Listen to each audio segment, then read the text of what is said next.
All right, you ready? Yes, sir. 3, 2, go. What is going on, guys? I am excited, super excited tonight because I have an awesome guest in the house. We've got Anthony over here. How are you doing today? Not bad. Good. Nervous? Not bad. You're gonna be fine, man. You won't be nervous here in a second. Of course, we've got Jay on behind the board over here. So, yeah, it's going to be fun. We're going to be talking about all kinds of different things. There is no flow of this thing. It could go any which way we want. Of course, you guys in the chat room, you can always hit the super chats. We're happy to answer your questions. You can ask me. You can ask Anthony. We have a couple things in common. We have 3 things majorly in common, which is reptiles. Anxiety, which is the bad side, which we'll talk a little bit about that. And then, of course, we both like paranormal stuff. So, and we're going to reach all 3 of those topics. So let's start by saying, where exactly are you from? Queens, New York. Queens, New York. Have you been there your whole life? Or? Unfortunately, yeah. Unfortunately. Well, didn't Queens go through like a rebirth back 20 years ago or so? Kind of like all of New York really did. Yeah. When like Giuliani took over. Yeah. And like kind of You guys proud of Giuliani now? So anyway. Yeah, exactly. I mean, it seemed like he was like, back in the day, I was like, all right, he's cleaning up New York. Things are going good. This dude seems like he's the man. Ran for president. Was like almost got the nomination. It's like this dude is, and then, man, he went off the deep end, man. I think like everybody does when they hit a certain age, but like especially in politics. Everyone does it. Well, let's hope not, man. I mean, I hope I don't. I mean, like you go through like a personality change like every couple of years, I believe, and I feel like that one was just not a good one. That's probably my problem. I've been the same since I was 18 years old. I haven't changed. I'm like, I'm just older, but I act the same. So, but that's crazy. That's cool. So Queens, New York, that's good. So you flew in, JFK or LaGuardia? LaGuardia. LaGuardia. Okay. All right. It's nice now. Is it nice? Okay, yeah, good. They like fixed it up. Okay, good. Well, that's cool. Well, I'm glad that you did fly in. I know it was a little bit of a leap of faith for you because, again, we share the anxiety thing. But you said you don't mind flying. Yeah. Flying to me, like when you're driving, you have a lot of time to think about it. Okay. Flying, it's kind of like you have no choice because you can't turn it around. Yeah. And like just in the height and everything like that, if something goes wrong, kind of solidified what's going to happen. And you are an EMS, right? Mm-hmm. I work as an EMT. So EMT, I'm sorry. Why did I say EMS? What's like an umbrella term. Okay, like, gotcha. Depending on where you're from, like paramedics, you have EMTs, you'll have like an EMT advanced depending what county. Okay. So.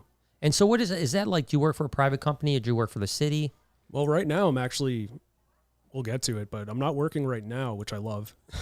But I worked for private companies, and I've worked for New York City hospitals. Oh, okay, gotcha. So, all right, cool. You've seen some gnarly shit, I bet. Yeah.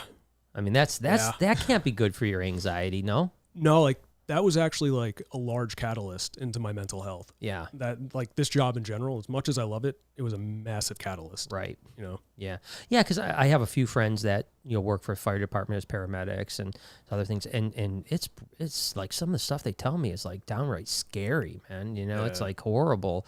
Like I wouldn't want to wake up in the morning and be like, all right, I'm dealing with trauma all day long. It's just like that sounds great, especially from New York. I mean, you're in Gotham. I mean, that's the whole different thing. You're out here in Detroit in the suburbs. You're like, making chili and freaking watching football, mainly. Yeah.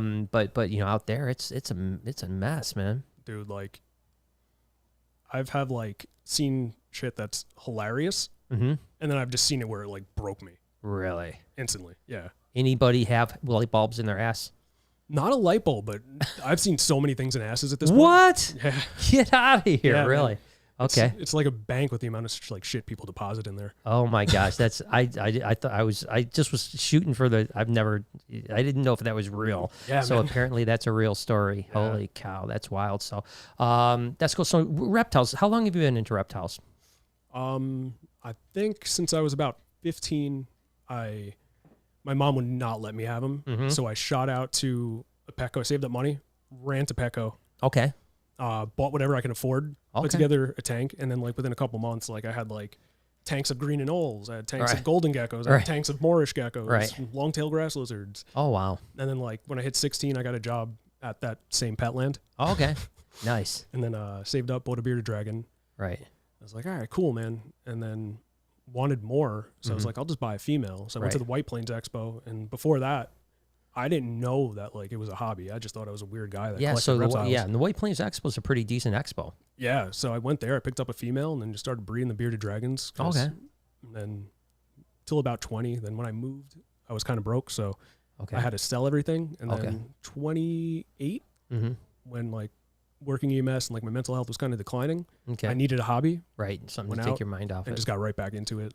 Now, is that like, do you feel that when you're around your reptiles, you're like still peaceful, or how is that going? It's really nice. Really? Like picking up like, a king snake or a rat snake, which are like my two favorites, like it's meditative after a while, especially if you get like a pissed off rat snake to calm down. Right. And you just sit there and you're just like hand under hand. Right. Keeping it going. And you just like zone out. Right. Which I love. Yeah, I think the same thing. Like I always said that when I was in my worst anxiety last year, like getting with Ivy was my big thing, right? Like I would get in with Ivy and I would just feel completely like she would take all of the anxiety away, even if it was just for a couple minutes, right? So yeah, it's a big thing. So I'm glad that you've been doing it. So what do you keep now? I have a bunch of different random colubrids. Okay. I'm trying to really focus in on rat snakes. Okay. And like I love the locality rat snakes. I love the locality king snakes. Okay.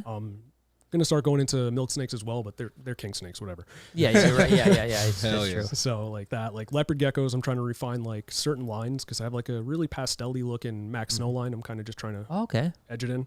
Okay. So as they develop, they've been kind of like looking like this nice pastel purple. It's holding. Nice. So that's the thing that's nice about geckos, right? Leopard. They're so fast breeding that you can work those projects quickly. If you're doing that with a ball python, people often say like, why aren't there a lot of polygenic traits in ball pythons? It's like, because, dude, it takes you fucking 8 years to produce two generations, by time, and you only get 5 eggs, If they're viable. Yeah, leopard geckos, you're getting, 20, 30 eggs a year, and you can breed, literally 12 months later, that animal's producing again. You know what I mean? Like, the baby you produced is, the way we see it is like, if I produce a baby in June, it's hatching babies the next June. Yeah. So there's like a 12-month turnaround. It happens so quickly, so you can really refine your gecko, leopard gecko qualities like that. So it's cool.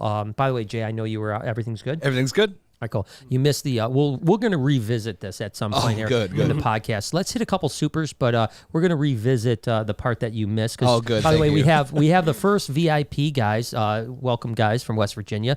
They're in the house, and we're excited about it. So Jay was just doing some technical things, making sure that everything was working and stuff like that. So it's cool. But you did miss the fact that Anthony talked about. It was my fault. Was it the fecal stories? No. Damn it. No, that. I'm glad I didn't miss it. Don't tease that. Come on, sorry, man. my bad. There we go. We lost our damn it, yeah. But no, I asked him if he's ever had found guys with light bulbs in their butt. Oh, dude, have you? Because it happens. He said no, but he said lots of other things in his butt. Yeah, not as your butt, not mine. Not your butt.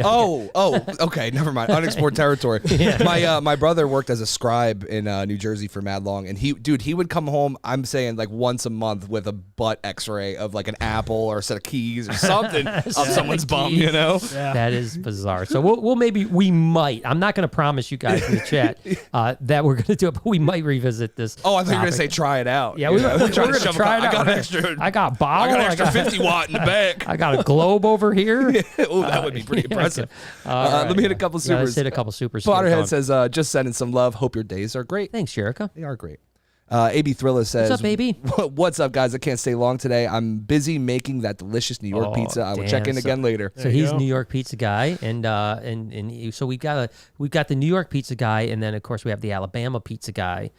Silver Cash. Thank you. I appreciate it. Yeah. This guy from Queens. I mean, come on now. He's going Silver Cash. Like, pizza. Silver Cash. What are you thinking? You can't make pizza in Alabama. Come on, but man. He actually did make some pretty damn good pizza. Yeah. He came up and made some good pizza for us. So he's coming back. Did I tell you he was coming back in December? In December, yeah. He was talking to me. He said he was going to hang out with Lil Bogus a little bit. Is Lil Bogus coming? I don't know, but that's what he said to me. Man. We might get a little wedding going. We got Little Bogus, who's probably will be in the house at some point tonight, and Silver Cash. And I think there's a little, love triangle going on here. Ooh, I think matchmaker. I think that they're Who going else to get is in married. the triangle? Are you in the triangle, Brian? No, I'm not in the triangle. Yeah, I'm the love maker. You're Cupid? I'm like the Cupid. Yeah, I'm the Cupid. So, all right. Tiffany says, speaking of faith, how's my baby? Any news? Everything is going good, and I'm sorry, Tiff, that I have not sexed it yet. Can you remind me? I will do my. I will. Snake? I'm going to put it in my phone right now. Maybe we'll do a little There was piece something else I was going to ask you to remind me about tomorrow, but I can't remember remember. If you remember, let me know. Yeah, I can't remember. You should have got to me earlier. We could have fixed this. I know. It's like I'm always so out of it. So okay. AV Thriller came back and says, my first snake was a 6-foot Colombian boa. My parents were awesome about me having reptiles. Oh, that's awesome. I had him for 22 years. Now I have a Savannah monitor named Asshat. Asshat's so he's got a good personality. Yeah. And he says, when I get my anxiety attacks, hanging out with Asshat always makes it better.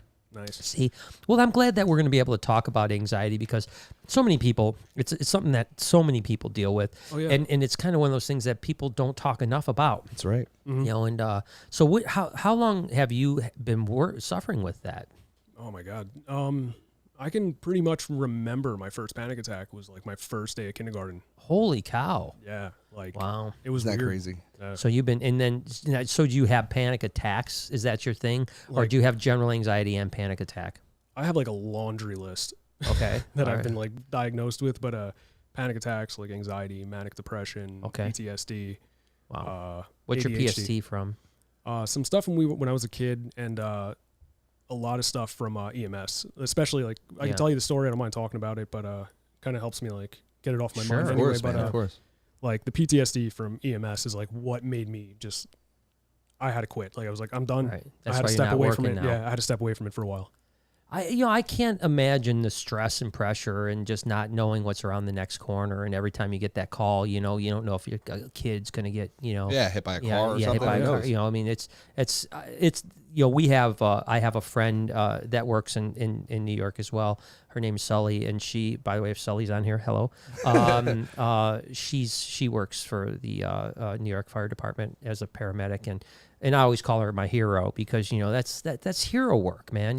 And most people, I couldn't do it. Yeah, there's no fucking way, man. I couldn't either. I mean, and I'm not a gore guy. I could like you could cut your arm off right now, and I'd be the calmest guy in the room. I would be like, all right, let's find a Band-Aid. Let's I'm very calm with blood, and like it's weird, right? Like I guess because I've been around animals forever. Yeah, it's definitely like you have to always stay calm in the eyes of like some craziness. You've got to be the calmest person in the room. That being said, I couldn't do it. Yeah, I couldn't do that as a living. No way. I mean. The gore wouldn't bother me. It would be the personal stories that bothered me. The gore and everything else like that, like especially my first like 4 years doing it, the gore and everything like that was kind of fun. You know what I mean? Like you get like, cause it's exciting. Yeah, it's exciting. It's not like it's fun. Like, haha, you got hurt. No. But like, when your calls are mostly like you hit like 3 days in a row of just like picking up drunks. Yeah. Like picking up a drunk college kid. Or can someone please get shot? Come on. Like the 2 a.m. Where the call. hollow tips at? Like the 2 a.m. call to get grandma because she's not feeling good. Right. And then all of a sudden you're hit with like, cardiac arrest. Wow. Like, shit. And then when you have anxiety like me, I'm like, I'm about to have a cardiac arrest. I think it's contagious. People also don't think about like the one thing that gets me is like driving the ambulance. Okay. Like I'd make every partner drive. I'm like, dude, my hands are shaking. I'm not doing it. Okay. Like driving lights and sirens. Like I've done it. I hate it. Really? Like, I can do it. I hate it. But especially like downtown Manhattan. Oh, it's so bad down there, dude. Like, I barely like walking on the sidewalks. Yeah. Like I'm just like, fuck it. I'm just gonna block the whole street. Yeah. No, I love New York. I really do, and I haven't been there in a while. I got to get back. We've got some business to take care of. So Jay and I are going to make that trip soon. Ooh, baby. But it is a shit show down. I don't like to drive. I've driven down there a number of times, and it's horrible. You get a taxi, you close your eyes, and you pray to your God. I'll train in. I'll take the subway. I'll walk. It's like if I lived in any of the boroughs, I would not have a car. Like I have one. It's not too bad in Queens. Like Queens to Long Island. Like especially Long Island, you kind of need a car. Mm-hmm. Queens, like Queens isn't too bad to drive in. But like you hit like Brooklyn, and you start going towards like East New York, Manhattan, Dumbo, and all that. Yeah, like the Bronx. I don't even talk. Like no one goes to Staten Island. That place doesn't exist. Like, love it. I do like the Staten Island ferry though. It's the only free thing. Yeah, because you're getting away from Staten Island. It's the only free thing that you can. Well, this is the only time I've been to Staten Island is when I've gotten on the Staten Island ferry.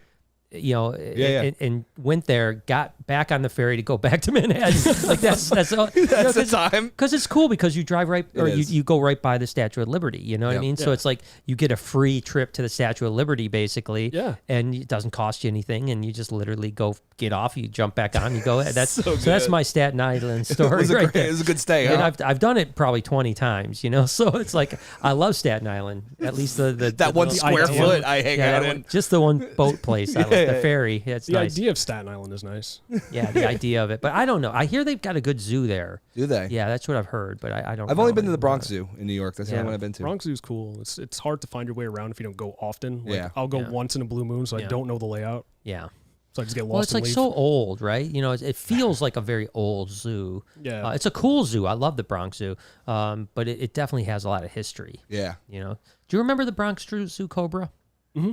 When it got loose? Yep. Yeah, see, he knew about it. I know. I never knew about this. Bro. There was also the Queens Zoo. The coyotes got out. What? Oh, that's when I was a kid. worse. When you're a kid. I came home from that zoo, and I remember my dad turned on the TV. We just got in. Gosh. Like 2 minutes later, like coyotes escaped. Did you ever see the movie The Day After Tomorrow?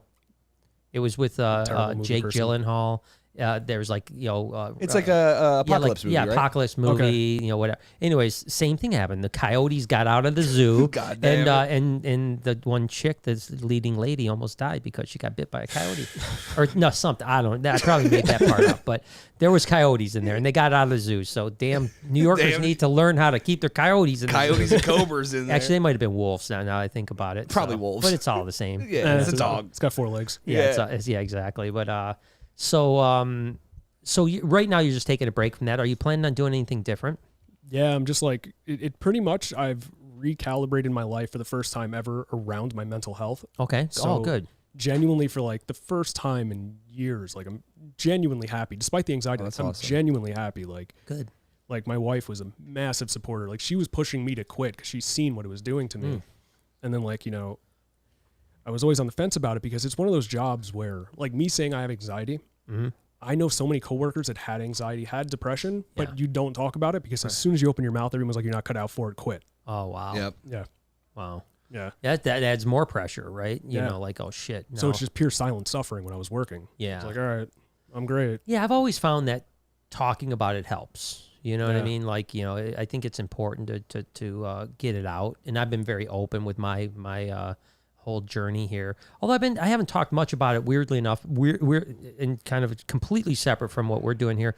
I do have a note saying that I want to do a little mental health update on the vlog here, maybe tomorrow. Yeah, I mean, it's been a while, and that's kind of part of the healing process. And we've talked about this before. Yeah. It's kind of like when you go to a psychologist. At first, it's really helpful, and then there's a point where you almost don't want to go because you don't want to bring up the negative now that you're over it. You know, so sometimes it's nice to just give yourself a break before you talk about it. But I want to, just like we were talking about before the podcast, I want people to understand that I believe this, and this is what I told you, and I believe this 100%, is that if you take the right steps, and probably one of those big steps was you stopping doing what was causing you so much anxiety, you will get better. Yep. You know, you will. And you can be free of anxiety. I mean, you know. Yeah, it's not a life sentence. Yeah, I don't think it is a life sentence. I mean, you've been suffering with it for a long time, but I think that, you know, again, this is what I've said, you know, if you're overweight and out of shape, you don't keep eating at McDonald's. You go to the gym and you eat well. Well, the same thing goes for mental health, right? You have to go to the mental health gym every day, you know, and whatever that is for you. It's and not leg day every day. You know, you got to do different things. Yeah, and so, you know, 7 days a week, I work on my mental health every day. Yeah. You know, it's like I told you, I probably spend about 3 hours a day every single day, 7 days a week, working on mental health, doing something in that, you know, from my morning routine to my midday routine to my evening routine that helps me with anxiety. And so I think it's, you know, I don't like to see anybody feel like they're trapped in anxiety forever because I think you can get past it. And I know you can 100%, you know, and so anyways, but what's your favorite animals to work with right now? I mean, you know, is there one? Oh man. Honestly, like I was telling Jay, like the rat snakes have become like, they just took a place in my heart. So what rat snakes are you working with? Right now I'm saving for a few, and I have a few. I ironically just went out on a limb. I just was like, let me get a rat snake, and I actually got it from you, which is a greenish rat snake. Oh, I love greenish rat snakes. Dude. I love them, man. Yeah, that's why I randomly texted you, like messaged you that one day. I remember. I remember. I was like, hey, you catch any more? Yeah. I got like Texas rats, and then Brooks Kings and Mexican Black Kings. Gotcha. What's the dream rat snake that you're saving for? I would like to eventually get into pure Everglades. Okay. Raise them up. There's just something about them. I don't know. Yeah, the real orange ones are beautiful. Yeah. The real orange ones are really incredible. And then you have like old world rat snakes, which would be, I don't know if I want to breed them, but I definitely would love to like get a beautiful enclosure and just have them displayed. Yeah. There's so many of those. I mean, from the Melendorfi to the Porphyracia stuff, all that stuff. I love when you talk like that. I know, Porphyracia. Yeah. I know. I was just bitching at Mac the other day. My boy Mac. I hope he's on tonight. Is Mac on? I'm sure he is. I hope he is, because I hope I didn't get him upset. Oh, you definitely. No, you didn't. He texted me right after the podcast a whole list of the names of the different scrub pythons and all the history. So believe me. Yeah. So what happened was Tyler King, who he might be on tonight too. Yeah. Good friend, great guy, love him to death. He had said like, hey, I just had a clutch of and he said the technical name. I wasn't sure what it was. I was like, what the hell is that? So we had to Google it, and then my buddy Mac, who's one of our mods, came in and he said a bunch of stuff in like scientific name, and I didn't mean it like in a derogatory way. I said, I don't talk in scientific names. Typically, I try to keep it pretty vanilla.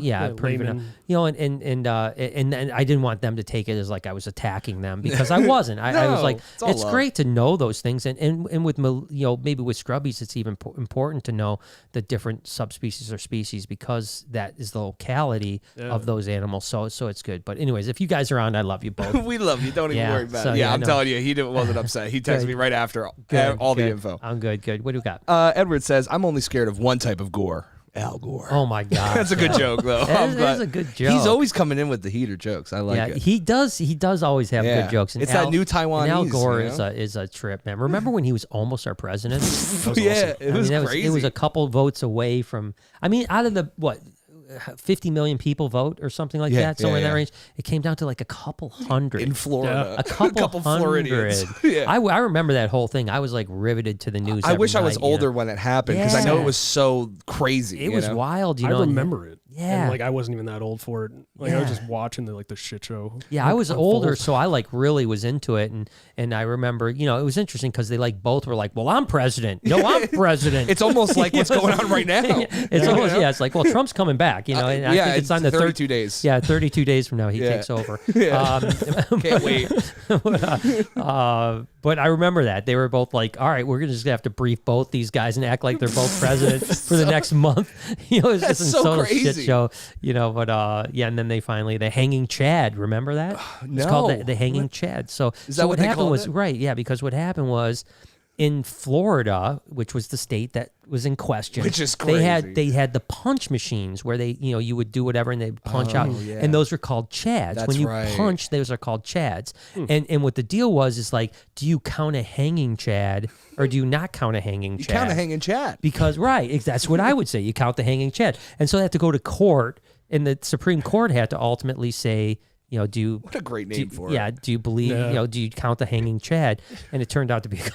Anyways, I love our country, bro. And I love how Al Gore's like, listen, he's got some good shit too. That's fine. I mean, he's into the environment, and that's all I care about. Yeah. But at the same time, he's into the environment, flying around in a private jet. Yeah. Did you ever see how South Park did him dirty, dude? The Man Bear Pig. The Man Bear Pig episode. They ripped him up so bad. Listen, all politicians are hypocrisy. Yeah. But Al Gore is about it. I remember he used to say he invented the internet. And, I invented it. He's invented. He's a good one, man. He's America's crazy uncle. Yeah, exactly. Oh, look, little bogus. Little bogus. We're gonna have some baby boguses. She says a rhino recently escaped at the Henry Dorley Zoo. Just wanted greener grass. Oh my gosh, that's crazy. So awesome. we had this big thing where I called it Henry Doily, but it's Dorley. It's Dorley. And so listen, I embarrass my Iowan friend, or not Iowan, Nebraskan friends. No, we like it. Henry Dorley Zoo is the Omaha Zoo, and it's freaking incredible. And so little Bogus is from there, so she's been trying to get us to come there. Absolutely have to get there. We should get there before it gets too cold, because I don't want to walk around Nebraska in the cold weather, or drive around Nebraska in the cold. No, it's not the way it goes. Becky says, how are all the pink belly side neck turtles doing? Are all good. 6 okay? Yeah. Also, how is my favorite Neo? Sending love.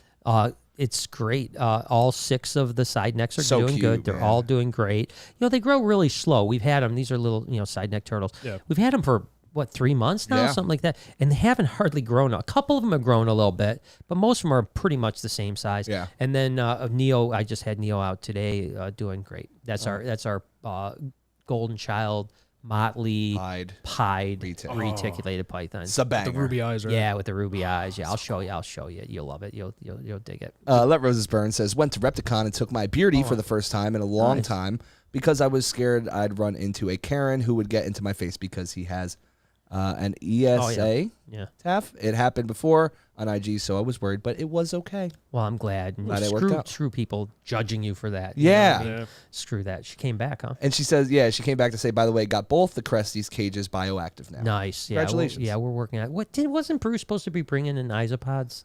Oh, he has a bunch. I don't know. Yeah. I didn't know if he was supposed to. He didn't say, but he has a bunch at his house. I guess you weren't there. Last week he said we were going to film something about isopods. Oh, let's bring him in. I'll make sure it brings him in. So you said you keep some lizards. Yeah, I keep lizards, snakes, and I have a couple random odds and ends. Like I have a dart frog bioactive enclosure. Oh, so you do have bioactive, so you know all about it. My morning gecko's constantly picking off the isopods. I've resupplied that tank about 1,000 times. Yeah.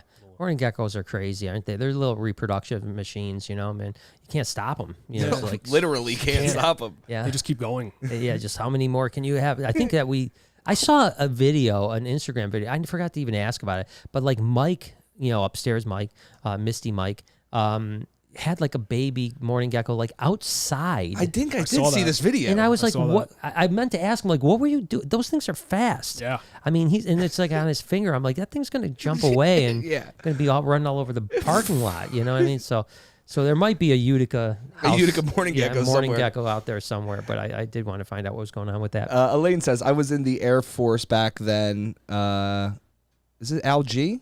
Oh, Al Gore. Okay. Yeah. Yuck. His science has been predicting my down every decade. I'm sorry. It's so hard to read. I get you though. But yeah, his science, he's not a scientist by any stretch. He's a politician and he was on the right side of some things. Yeah. And he was on the wrong side of a lot of things too, so that's the whole thing. Yeah. I mean, so Anthony, when did you stop doing EMT work? Was that recently? Within right after the surge of COVID.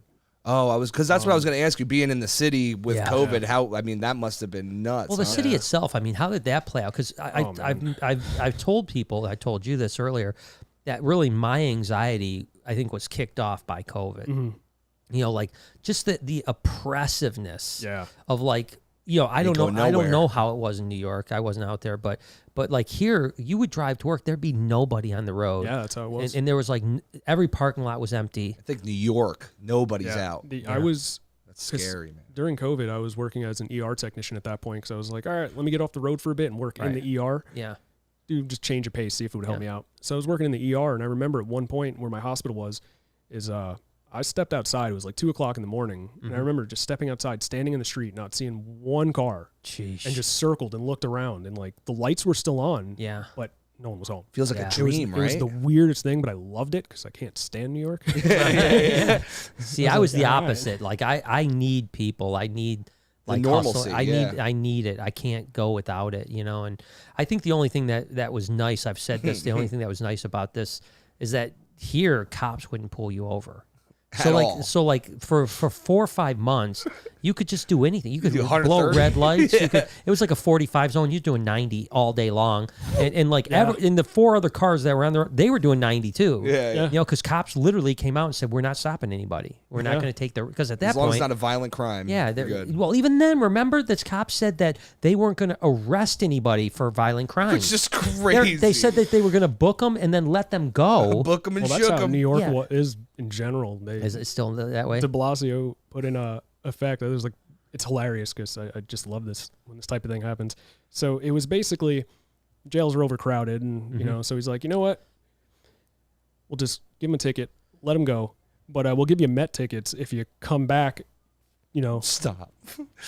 Please come back. Like, here's your court date. If you don't show up, we're gonna take these box seats away from you. Yeah, basically, it was like, here's your Amazon gift card. Yeah. It's. I mean, I remember when they announced that. Like, I think it was California that actually announced it. They were like, we're not gonna arrest anybody. We're just gonna book you and give you like a court date, and you just come back on your own. Or you got a warrant. Or you got a warrant, but we're not gonna arrest you even if We'll get you eventually. Yeah, that was like the weirdest time, right? I got to imagine. I wonder what it was like to be a cop at that time, because basically you weren't doing anything, right? You were, like your job was probably just stay away from people, like just don't even go around people, Slide the cuffs over, handcuff yourself. Don't touch. Yeah, because you got to remember back then, in the beginning of the COVID thing, we didn't know how contagious it was. Dude. Remember they were saying, like, if you even touch something and then someone else touches something within 8 hours, you're dead. Yeah, you know? yeah. You know, it's like, dude, the protocol updates in the hospital were insane. Gotta imagine. It was just like, I worked overnight, so I'd come in at 8 p.m. and they'd be like, yeah, like right now you have to wear an N95 and a mask over it. Right. Like, okay, cool. So I'd do the whole shift with an N95 and a mask on, and then 8 a.m. rolls around, and we're doing turnover, and like the next one, oh, by the way, it's an N95 and 2 masks now. Now it's 2 masks. Wow. Well, it was like, what the hell? I saw a funny meme. Now, listen, I'm a vaccinated guy. I believe in the vaccine, so I'm sorry if people are mad at me. But I did see a funny meme when it says, what's going to happen in 2022. They said, like, people with 5 shots are going to be blaming people with 3 shots for the virus still keeping it going. It's so true, though. Because it is true, right? Like, you don't have a booster? Yeah, you're the problem. Yeah. You don't, it's like, I've always had this mentality, and I've had this mentality with my crew as well, is, if you want to be vaccinated, I encourage it.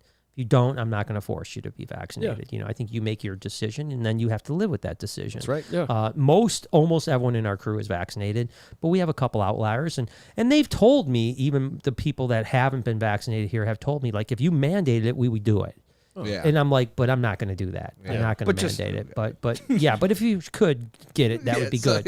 Be smarter for you. But so it's New York had to be so wild during that time, man. It was like, you can't really describe it, because like I've lived there for so long, and I was working there, working in the like emergency medicine for about 5 years at that point, 6 years. Wow. And it was just overnight a light switch flipped, and it was completely different. Like the only patients we had were COVID patients, and then nothing else. No one wanted to come to the hospitals. It was like the first time in my life, like, everyone loves coming to the hospital. Like, get out of school the next day. Be sitting there 2 o'clock in the morning, and a whole family would walk in, just like, oh, well, we have the sniffles. Yeah. And now no one shows up. No one shows up. So like, that'd be crazy. It's interesting. You're from Queens, but you have like no accent. I find that interesting. My wife says this all the time. Yeah. So how's that? Is your parents not from Queens, or? No, my parents are from Queens. My dad, like, from Flushing, Queens, and grew up there, the whole time. Wow. My grandfather came in from Italy. My dad was born here in Corona. My mom was born here, lived in Flushing. Wow. And my wife sounds like she's like straight out of Brooklyn. And then I'm just like, water. That's actually water. Yeah. And then like me, like everyone jokes around, like even like my wife is like, you sound like you're from Pennsylvania. Yeah, like Pittsburgh, that's what I'm saying. I would never have. When you were coming, I was thinking I was going to be. What up?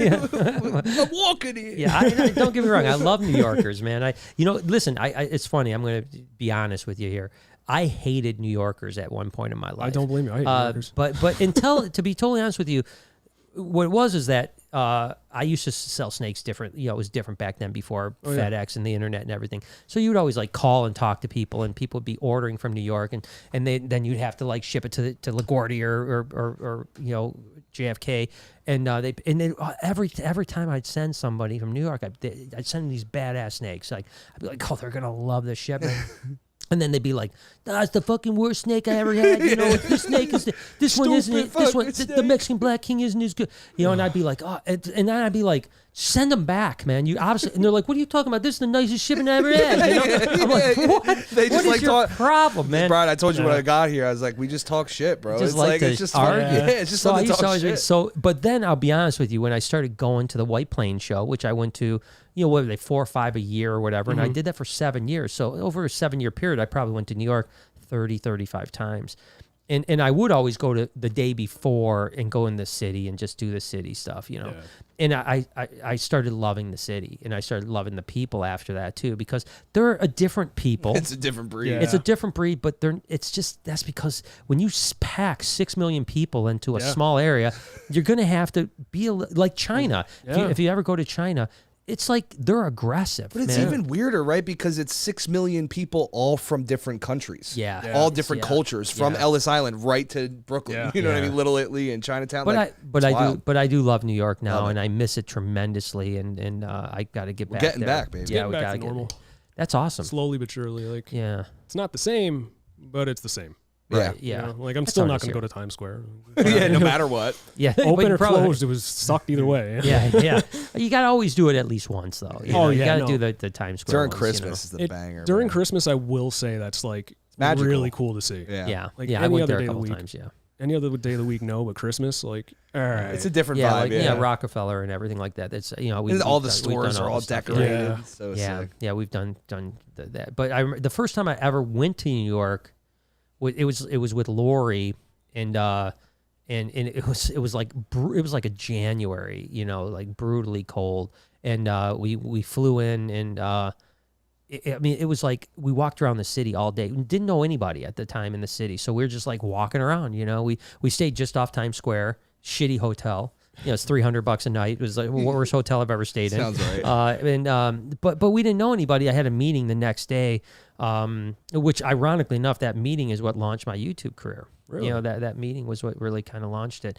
And so yeah, we were just whatever walking around. And I remember we went up to the Empire State Building, the top floor, and there was no line at all, because it was like 17 degrees outside and windy, So we're up there by ourselves. I mean, we're walking through like the change, how they got the little change. Yeah. There's like nobody in line. I'm just like, we go right up to the front of the line. No one's there. They just like, we pay, we go up, and we go out there, and it's absolutely gorgeous, But it was like 17 degrees and freezing cold. But yeah, it's I love it out there now. Yeah. Best pizza in the world. I agree. Like, with the pizza thing. Yeah, it's so good. Like, I don't know if you watch The Office or not, but one scene that gets me every time I've seen it was like Michael Scott, and he's in New York, and he's like, every time I come here, I go to my favorite pizza place, and he turns around and Sbarro's. Yeah, Sbarro's. Yeah. So good. I always think it's funny because right in Times Square there is a Sbarro's. Yeah. And I'm like, who the hell comes to New York and eats Sbarro's, for God's sakes? Dude, I had a patient once, and he was all right, so we're just like, talking to each other, and he was from Texas. Okay. He was telling me, he's like, yeah. Oh, yeah, there you go. I was like, oh, so you excited to be in New York? He's like, yeah, it's great. And, I heard you guys got like a pretty killer Olive Garden. Oh my God. Stop. What? Go to the courtyard, bro. We're talking about like Italians built the city. Yeah. You're not going to go to Olive Garden. That's classic. Enjoy your breadsticks. Yeah, enjoy your breadsticks. Wow. Yeah, it's great. I actually, one of my favorite restaurants in the world is actually in the Bronx. It's just called Amelia's on Arthur Avenue. Absolutely incredible Italian restaurant. So that's a good one. If you ever get down to Arthur Avenue, I'm sure it's still there. I mean, I hope it survived COVID. It's been around since like the early 1900s, so I'm sure it's still there. But just amazing. To say they probably survived the Spanish flu. I'm sure COVID won't be nothing, bro. Yeah, exactly. So Ant, like, what got you into EMT in the first place? We were talking a little bit about it before the podcast, but you could always reiterate and stuff. All right. Like I was telling Jay, I'll tell you. I think it really started out like. It sounds weird, but in first grade, I lived in an apartment building at the time, and it was 12 stories. So me and my mom were walking out of the building to take me to first grade, and we hear a rustle and a thud, and we look over, and someone jumped, and we're just like, oh shit. Wow. First grade, 6 years old. Yeah, so I'm watching it, and I'm just like, all right, it was pretty rad. Wow. It's holy crazy. crap. Wow. And I'm just watching, like, That's the medics showed up, and they're like intubating him because he was still alive. Wow. And I was just fascinated by it. So from like that point on, I was kind of like, if you're going to do something with your life, like, just try to help people. Sure. Whether you're making money off of it or not. Yeah. Help someone. Sure. So eventually, after a while, like, I went to school for HVAC, and I hated it. Yeah. I did it, but I hated it. Yeah, it's not a good life. No. Like hanging off of like... It's like the EMT of a home, you know what I mean? Yeah, dude, like I'm hanging off like a fire escape on a brownstone in Brooklyn with a rotary hammer. I'm like, this doesn't seem safe. Yeah. OSHA would be upset. Yeah. So I just kind of was like, on spur of the moment, I was like, you know what? I always want to do this. I'm going to go to EMT school. Wow. And I went, and my ADHD kicked in to pure hyper focus, and I barreled through that course. Like, that textbook was like this thick, and I think I've read it about 5 times in totality before the class was up. Wow. And it just became an obsession. Like, I was fascinated by EMS. Like, I just love the science of it. I just love the critical thinking, and it was perfect for someone like me where I get bored working. If it's not something I care about, I get very bored, very restless, and it was a job where no day was the same. Right. Yeah. Well, the one thing that people may not know about anxiety sufferers, that the advantage we have is we're fast thinkers and we're quick problem solvers. That's right. Because you're already, as anxiety, you're working through every problem in your head 1,000 times a day. You know what I mean? Like, what could happen here? What could happen here? What how could do I happen change here? it? How do I fix this? So the problem with anxiety is learning how to quiet all of that, right? Yeah. And that's the point, is to, live in the moment, be mindful, and not think too much ahead, and not think what the next day is going to bring or this night's going to bring or whatever, but just enjoy the very moment that you're in. And one of my therapists once said, and I've really taken this to heart, she always said that you can't be anxious if you're grateful. If you're truly grateful, if like you're living in gratefulness, like you're happy for the moment, for what you have, for what the good things around you, anxiety is the exact opposite of that. Yeah. Right? So you can't be grateful and anxious at the same time. Right? It's impossible. They butt heads, right? And so that's one of the things what I did. One of my techniques I would do is, there was a couple moments with, that I was in Mexico that were very peaceful. And literally, I remember once I was in a therapy session and Lori was there, and the therapist said something about like being in the moment. And Lori said, like, I don't know that Brian's ever been in the moment. Like, I don't think he's ever been in the moment his entire life, and it's so true, right? So but there have been moments, but it's very interesting. Now I work hard at being more mindful in the moment, but prior to how hard I've been working this last 16, 18 months, there's only a handful of moments in my entire life that I can remember feeling truly in the moment. Yeah. Just a handful in my entire life. But what I did was I started calling on those moments that I remember so dearly. I'll tell you one. This will be a little weird for you, so I'm going to just warn you. But it was, believe it or not, I was in Mexico in the Yucatan Peninsula, on the ocean, beautiful, and I had this amazing villa, and it had this beautiful shower that would overlook into the ocean. Cool. And this is how fucked up I am. So I remember taking a shower and shampooing my hair, and I felt so happy. Just I was in the shower, see the ocean.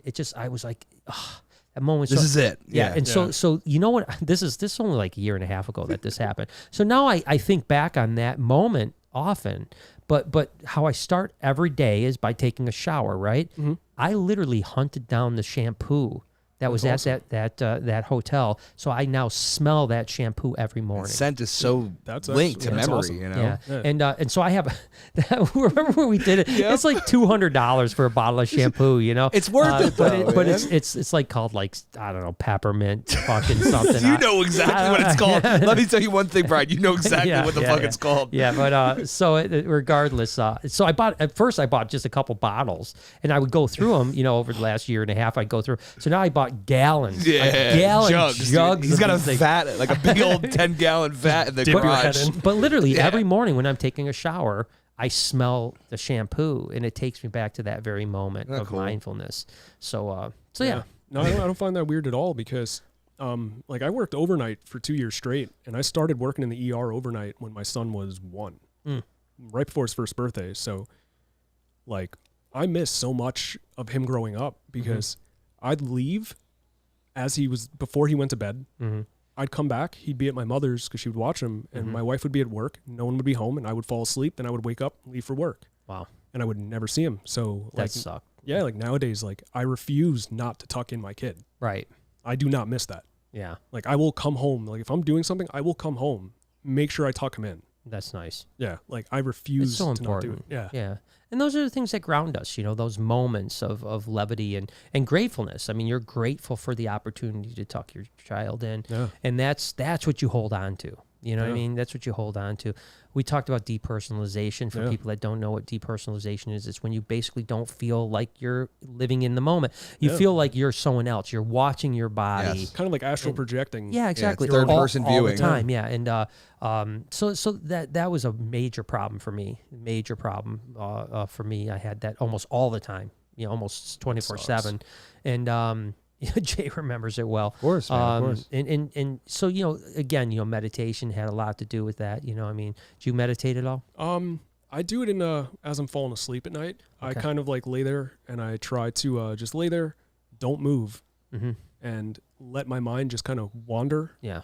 And I try to just think about things that I should be thinking about. Because kind of like the PTSD, falling asleep is very hard for me. Sure. So I have to kind of like change some of the flash imagery, change some of the sounds I hear. So I'll sit there and I'll lay there and I'll just like, all right, I'm laying next to my wife. She's sleeping. She's snoring. Cool. It's annoying, but whatever. Good. Yeah, like I checked now on my that everyone son. knows that. Yeah. I checked on my son. Like he's sleeping. He's good. He's comfortable. I'm going to see him in just a few hours when we wake up. Like it's going to be great. Yeah. Like what did I do today? What about today was awesome? Yeah.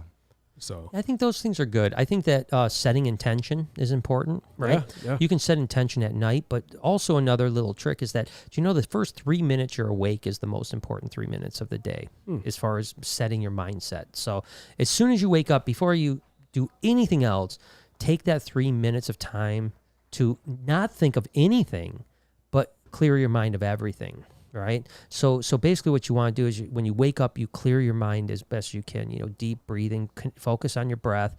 If a thought comes up, it's called noting. Okay. So you note it. Thought, let it go. Let it float by. They say use it like a cloud, right? Cloud comes into the screen, it goes out of the screen. Okay. So your thoughts come in, they go out. Just don't think them, don't judge them, don't think about them anymore. Just background. Just go and clear your mind. And then at the end of that 3 minutes, set your daily intention. This is what I'm going to do today. My day is going to be a great day. I'm going to make sure I'm going to make the best of this day. Blah, blah. In that first 3 minutes, you can really change the whole thing. This morning I woke up, and yesterday was a weird day, right? I've been pretty good lately. I mean, the last several weeks I've been really good. And yesterday afternoon I had a little bump where first time I had fogginess. Did you get fogginess at all? Yeah. So first time I had fogginess in probably a month or so, and it came out of nowhere. I was here at the shop. We were done filming. I was in my office, doing a couple emails, catching up on some things. And I just all of a sudden felt foggy.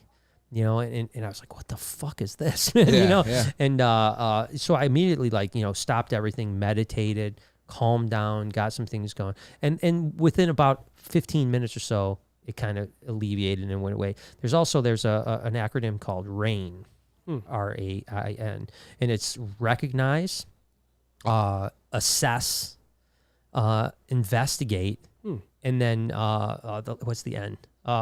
Damn, I forgot the end. It's the most important part. Damn, it's the fucking most important part. The end was the most important part. It was never forget this. Yeah, that's what it is. Never forget. Never forget. It was shit. I screwed this up, man. Damn it! I can't believe I screwed it up. I wish I could help. It's been a minute since I've done it, but basically, the first ones are obviously there's the anxiety. Yeah. There it is. I can feel the anxiety. Then accept it.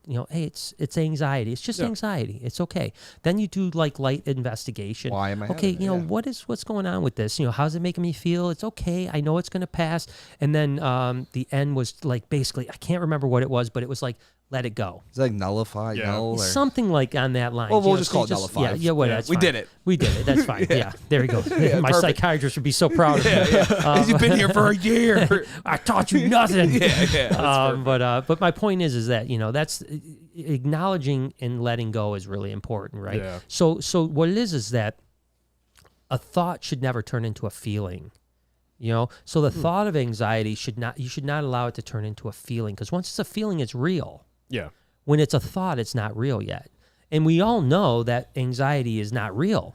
It's our body creating cortisol and other Stress hormones reaction. that like our fight and flight. Yeah, there's a bear. Forest, there's a bear It's about meant to to kill keep me. you alive. Yeah, and so anxiety can be a great tool in life, right? If used right, yeah. If used right, it can also be very detrimental if not. But if you realize and acknowledge the fact that, hey, it's there, it's all right, I've been here, I know the anxiety, I get the feeling, it's good, it's going to be okay, it's going to move on, it's blah blah, and then that kind of just kills it, right? But as soon as you let that anxiety become an actual feeling, now it's very hard to get rid of it. Yeah. And that's probably the most difficult thing to getting over anxiety, is understanding what anxiety is and understanding what it means to you and how you can control it. We'll always have anxiety.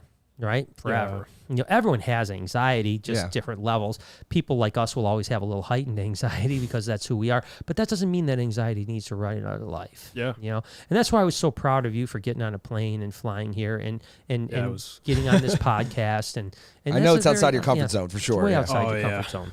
But it's good. Least. Yeah. Yeah. But how are you doing? I mean, you doing all right with it now? Yeah. Like, I'm feeling okay in general now. Especially my therapist, like talking about acronyms, like she's saved me more than once, but she taught me one acronym that I really cling to, which is the HALT method. Yep. We know the HALT method. Yeah. I've heard HALT. Hungry, angry, lonely, tired. That's the only feelings you have right there. Yeah. And I'm like, hungry, angry, lonely, tired. And if I start checking those off, I just check out. I'm like, I'm not even going to think about this crap. Yeah. You know? Yeah. It's so cool. No, it's so true. And the HALT is a great thing, right? Because if you're hungry, feed yourself. You're angry, calm down. Yeah. If you're lonely, call somebody. Yeah. You know, and it's so all those things are. Yeah, exactly. Yeah. You're tired. Just that was one of the things one of my therapists told me is, and this is hard for me because I don't take naps. I don't have to sleep a ton and something like that. But I say when you're tired, rest. You know, and that's a hard thing for me because I always am like go go go go go. You know what I mean? But HALT is a great acronym. It's one that I think Dr. Burns is the one that did that. If I'm not mistaken, he's the one that came up with the HALT acronym. If I'm not mistaken, but I could be wrong about that. If you haven't read Dr. Burns' books, it's a ton of really good books on anxiety.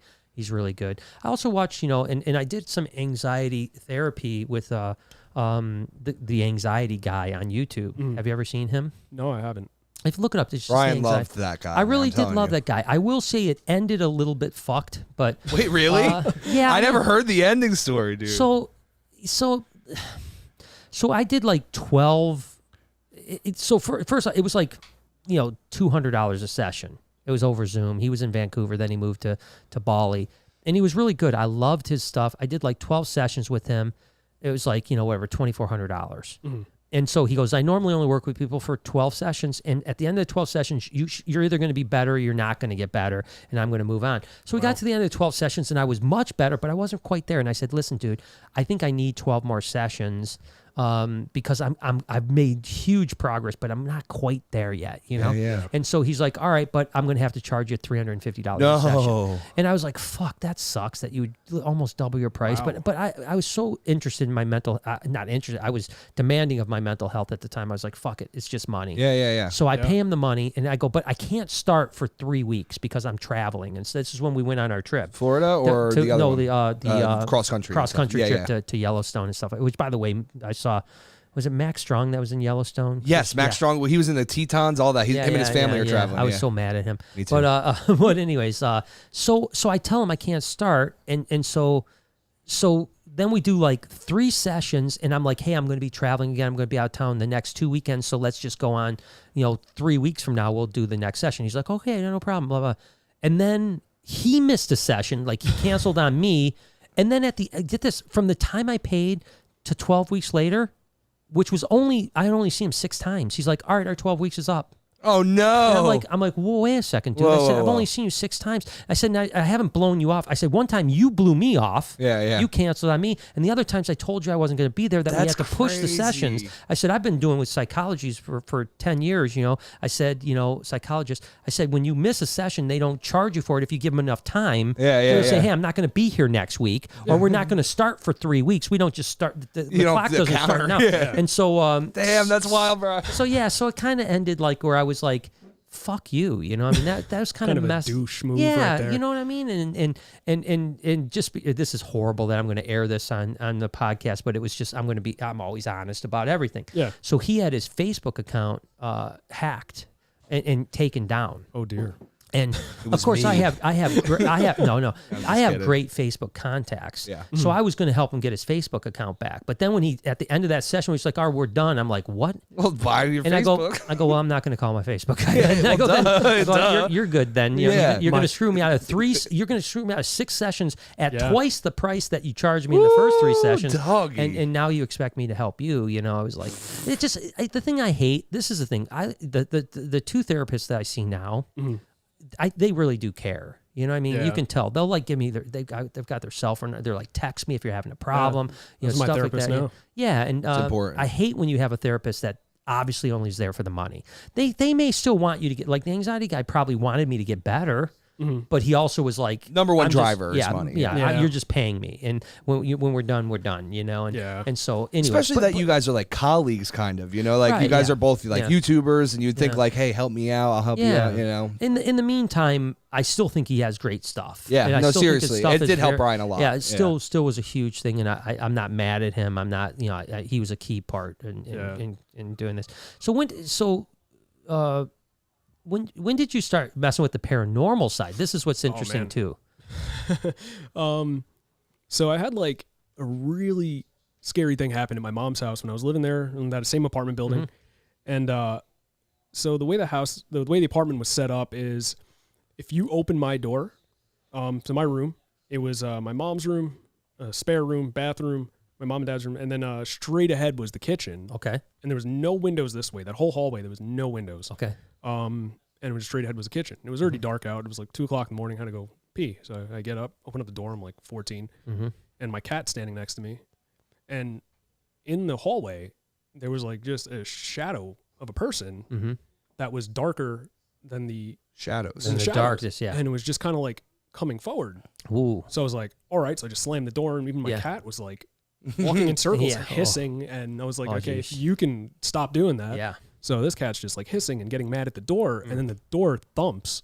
Ooh. And the cat ran under the bed. Oh, Jesus. I turned on every light in my room, and I'm just like watching TV, and I'm just like sitting there. So paralyzed, Yeah, so I was like, ever since then, I was kind of like, I wonder if I really did see that. Yeah. And then it just kind of like started boiling over. I was like, all right, well, I guess let's find out. Let's go find out. Yeah, and you said you brought a couple things with you. What would you bring with you? Yeah, I got a spirit box with me. Okay, and those are the ones that like do the, PSP7. Gotcha. They do like the static, and then your impression of it on Wednesday was great. What did you say though? Because what you said was so good. I can't remember what I said. It was good. Yeah. Is that in here, Anthony? I think my wife has it. All right. Do you want me to grab that, Brian? Sure. I was going to check on them real quick anyway. Yeah, sure. Absolutely. Why not? Yeah, and I have the K2 meter as well. Oh, the K2 meter too, which of course does the EMT or the EMF type stuff. I believe that thing's just kind of cool to have in the house in general if you're someone with anxiety, because I've noticed like certain spots you'll get like vertigo and stuff. Right. And it might be the electromagnetic. The electromagnetic field is actually very high, and that's like it. If you stand in it long enough, it will give you vertigo. Wow. Yeah. Well, at least for me. Yeah. Well, I think and I think that most people with anxiety are hypersensitive to things like electromagnetic fields and stuff like that, and maybe empathic as well. I always say I'm a big empath, right? Like, I mean, like if you're in a bad mood, you're going to put me in a bad mood. Yeah. You know, I mean, I can feel people's energy so much, and if I'm around negativity, that's why I try to broom my life of negativity. Is because if I'm okay, here we go. I'm gonna tell you a story in a second. So give me 1 second. Sure. Oh man, I seen Zach Bagans use these. Yeah. This is great, man. Yeah. So I bought new batteries, so when they die, we can do that whole. Oh my God, those are new batteries. There's our new batteries. They died. It sucked. The spirit sucked the energy out. That is awesome, man. I've never seen a K2. So have you noticed that the battery's warm? We have a ghost here, Bri. Is the battery warm? Yeah, it almost blew up in your wife's pocket. What the hell? Really? Yeah, it was overheating the battery. Oh my gosh, this battery is like she said it was hot. It's literally hot. Yep. Oh my gosh, that's so freaking weird. Cool. Yeah, that's is wild. that badass? Yeah, someone's trying to suck the energy out of this battery right here. It's me. I mean, literally, that's like hot to the touch. Yeah, no, and and it's just been sitting here. It was literally just sitting in their purse. Oh my gosh, that's crazy. I purposely even like took it out. Like you have to screw it in. Oh sheesh, that's crazy. So this is you just like, how do you turn this thing on? It's really just a digital radio that someone hacked, and like hold the power button in the lower right corner. Set your volume first. I took off my glasses, and then better hold this right up to the mic, son. Yeah, and you just kind of hit the sweep, and that's what you hear on Ghost Adventures. Right? Yeah. Did they just say Zach? She said Zach. The ghost loves me. And they'd be like, rah, rah, rah. It says it killed me. Yo, get out! It kills me. I'm getting sweaty. I have like genuinely gotten like pretty relevant responses on it though. Like, that's wild. There's gonna be like a ton of people like, bullshit. Yeah. But like I have gotten responses where, thank you. Yeah. Really relevant. Right. I think the EMF and all that stuff, like, is the only thing I've never been able to like fully disprove, because my mom's gotten some ones that are like just on a regular recorder that are very strange. Yeah. I don't know what that means, but I have some like one EVP that is like probably like my holy grail EVP that I'll ever get. And I haven't done this in a few years because I believe this was kind of messing with my depression too. But like a little bit. I had like one EVP, and me and my wife were at a cemetery and middle of nowhere in the cemetery, and I placed it down, a little digital recorder on a headstone. Ooh. And I was just like, all right, I'm going to leave this here and let it record while I walk away. And I started walking away. As I'm walking away, all of a sudden you kind of hear it, and it's almost echoed. I can send you the clip, and you just hear it. Are they leaving? Oh my gosh! Stop. Clear as day. I can send. I could send you the clip and like. That is bizarre. Well, we had that happen with Noah's vlog. We were leaving an abandoned insane asylum. Oh, that's awesome. And there was some interesting things that happened there, and there were also some things that we made seem like it was interesting happening there because for the video. But when we were leaving, we were literally just leaving, doing the outro, like, oh, so there it is, blah blah. And clear as day, you can hear. This is, I mean, like not like the Zach Bagans, like. Wah, wah, wah, wah.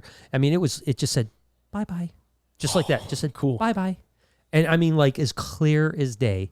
Or no, it said night night. Night night. That's what it was. It said night night, just like that, just night night. It was crazy. And what happened was, I was sitting in the living room, and Noah was at the table editing, and he like throws his headphones off. He's like, what the fuck?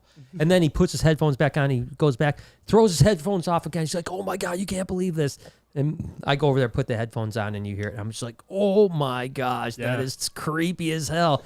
Because I'll be honest with you, I was there. It's a creepy place. It's a, dude. I've been to one in Marlboro. Yeah, I mean, it's a creepy. This thing was like 5 stories tall and a basement. I went into the basement. Like no one else wanted to go into the basement. But I'm like, I'm going in the basement, man. Are you kidding me? So it was just, I mean, there was like literally like petri dishes on the floor and like records. There was actually like records of patients just like spewed on the floor. Like when they left, they just must have just left. No, that's how it was when they got shut down. It was literally like get everyone out and put them wherever you can. Yeah, and they tore it down last summer because so many people were going there. Yeah. And as a matter of fact, you know Vinny, right? Yeah. He actually almost got arrested like a week after we went because he came with us on that one. Yeah, and then he took his friends and the cops came after him.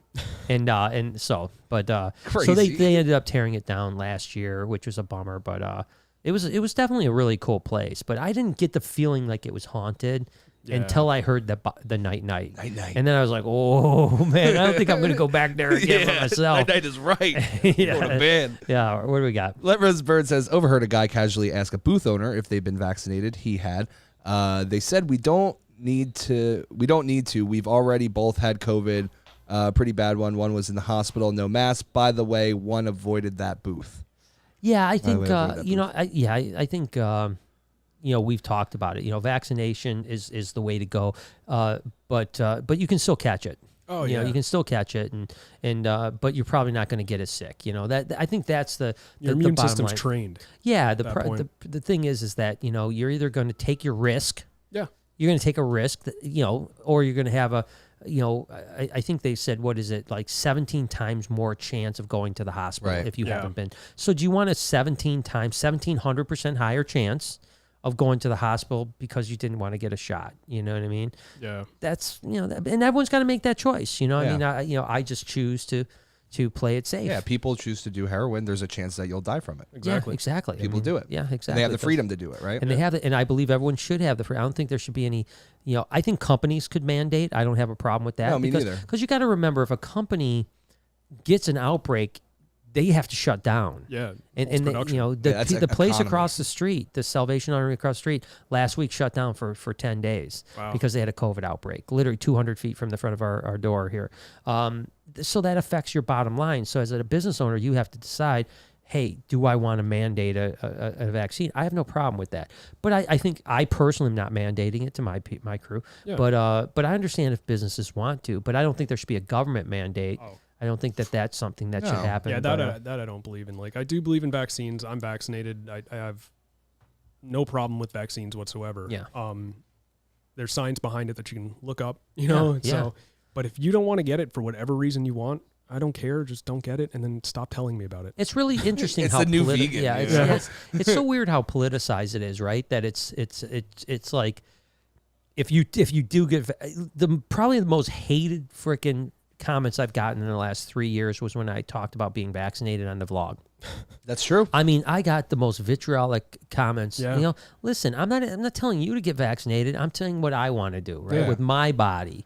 You know, and Jay brought up a good point. You know, you have the same people that are saying you don't have the right to choose for an abortion, and I don't want to get into the no, but it's just but I'm just saying the same hypocrisy. people are saying you can't choose for your are the body. people are saying you can't make me. You know, this. you can't make me do it. You know, and it's like, you know, it's just a weird thing. They want to choose for them, but they don't want to let other people choose for other things. You know, and that's just it's a hypocrisy. And not only that, but crazy. like I don't mind anyone having freedoms. It's when your freedoms then interfere with other people's freedoms, right? So like, say if you're not vaccinated, you get to go to a concert. Now a person that can't get vaccinated because maybe they have some disease or something that can die from COVID now can't go to the concert because you're there, you know? And it was funny. I was talking to a friend of mine the other day that said, well, what about the people that can't get vaccinated? And I said, you know, I bet you 99% of the people that say they can't get vaccinated are full of shit. 100%. You know what I mean? You know, and there's definitely a percentage. There is some people that can't. And for those people, we're bearing the brunt for. Right, yeah. That's fine. But most people are like, oh, well, my doctor said I was allergic to it. What? It's like, well, did they? Yeah, really. Or do you just want an excuse? Exactly. If they have their measles, mumps, and rubella. Polio. It's the same people that I know that are like, I can't wear a mask because I've got asthma. It's like, I have asthma, I wear my mask all the time. Exactly. Same. But anyways, let's get off that topic. We're going to everyone's going to hate us by the end of this podcast. It's Anthony's fault. It's his fault. Ed did it. I'll take it. I didn't even want to talk about it. Yeah, he made me. Edward says, Sadhguru said once, just be honest. Can you really be anywhere else instead of this moment? Yes. The more I acknowledge that, the calmer I've become. This guy's on He's point, on man. He's on fucking point, this we guy. We got to import him. So, do you ever follow Sadhguru? Sadhguru? You should, man. Definitely follow Sadhguru. There's also a book that I think you should read called... oh, wait. Not, hang on a second. Power of Now? The Power of Now. I got you. Right. So you got to literally, and that's very similar to what Sadhguru said, right? Is basically, there is nothing but now. Yeah. There is nothing but now.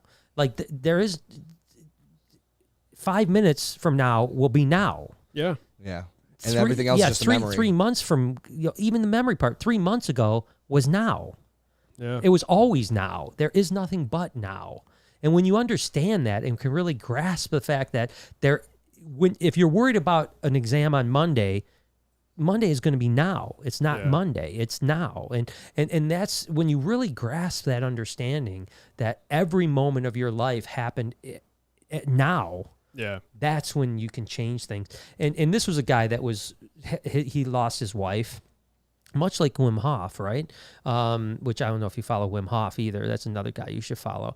He's the Iceman. You know, he does like cold ice therapy. Oh, okay. Yeah, and so both those guys lost their wife, and they went into a deep depression. Like down. It was like they were at the end, and for some reason, the guy from The Power of the Now, who's written several bestsellers, New York bestsellers, he said just one day he was at the end of his rope. It's like life or death. It's like you said, ready to go, you know? Yeah. And he said literally he woke up one morning and it just snapped. Like something snapped. And all of a sudden, all he cared about was now. And it was almost like the trauma was so severe. And some people that get that severe don't make it, right? Sure. But he did. And his mind snapped. And all of a sudden he said literally, he goes, I spent 6 months homeless after this happened because I didn't care. He goes, I didn't want a house. I didn't want anything. He said, I sat on a bench in New York, by the way, from New York.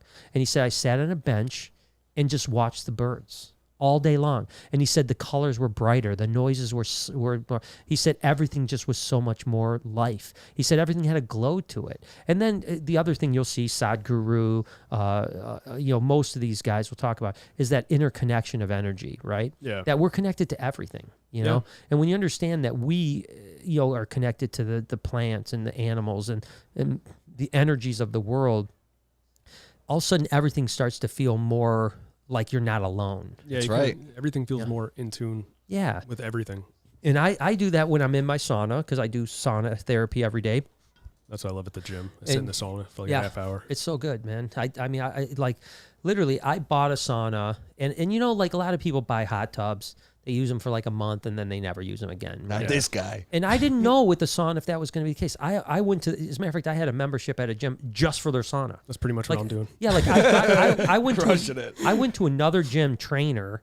And then I would just go to this gym for a sauna. That was it. Like, I didn't even work out there. I would just go in. I'd walk. And I always think they must think I must be, because I'd like punch in like, hey, I'm here. You know, 20 minutes later, all right, see ya. You know, like, wow, he must have really got it in there. Yeah, he works quick. You know, look at how much he's sweating. But I don't think I ever touched a weight in the gym, you know, but I was paying $30 a month just to use a sauna. So I ended up buying my own sauna. And I didn't know if it was going to be a passing fad or not, you know what I mean? But when you really look at the science behind hot dry air therapy,